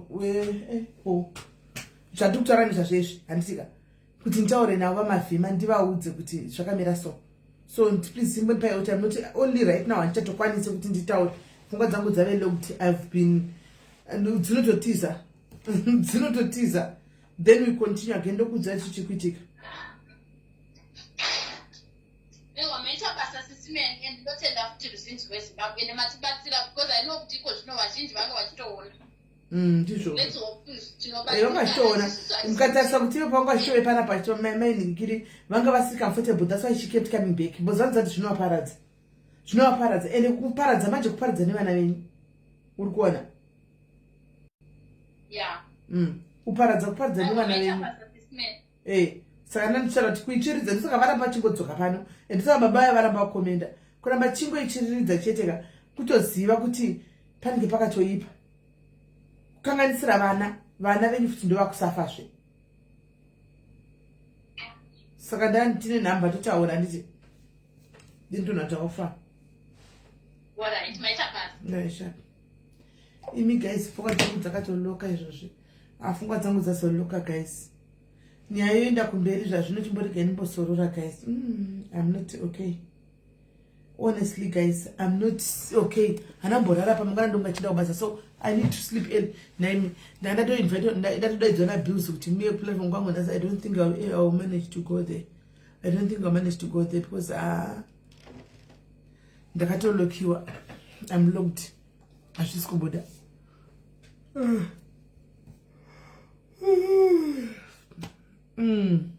hai majika andina jani andina ndachingodya sina basa mabanana ice cream kondambocha ndachigona usa ndachigona kusimuka here kuti ndinonobika handisikuona ndatoramba kana tobika chachatobiki because andichakani I'm not concentrating anamborara slow usiku wese tufuro izvozvi masikati sefu ratovira kaswai ratovira ndakagara pano saka hapana so kutodoneta kwacho kuchanetsa munoona nyaya chayakaipira ine vana mukati kungoyi whistleblower chiteka hakuna donati chaidza zvinhu vana vakutofa wesi nenzara vakutomama nenzara ende mai havanozviziva ndosaka vanamba vachingove pano vachingoti ngatitaurei vanotozviziva mai mpofa vanozviziva kungoyi whistleblower madhona ari kuenda saka anenge atarisa kuti kutobiwa hakuna chichaendako vanokaura vana so inoda kuendliwa zvakanaka kuti investigate from within. Thank you iwe Jen wandibvira thank you nando zvanda kutoita thank you Jen guys chiregai ndinovata guys tobatsana kusora mangwana guys bye bye guys.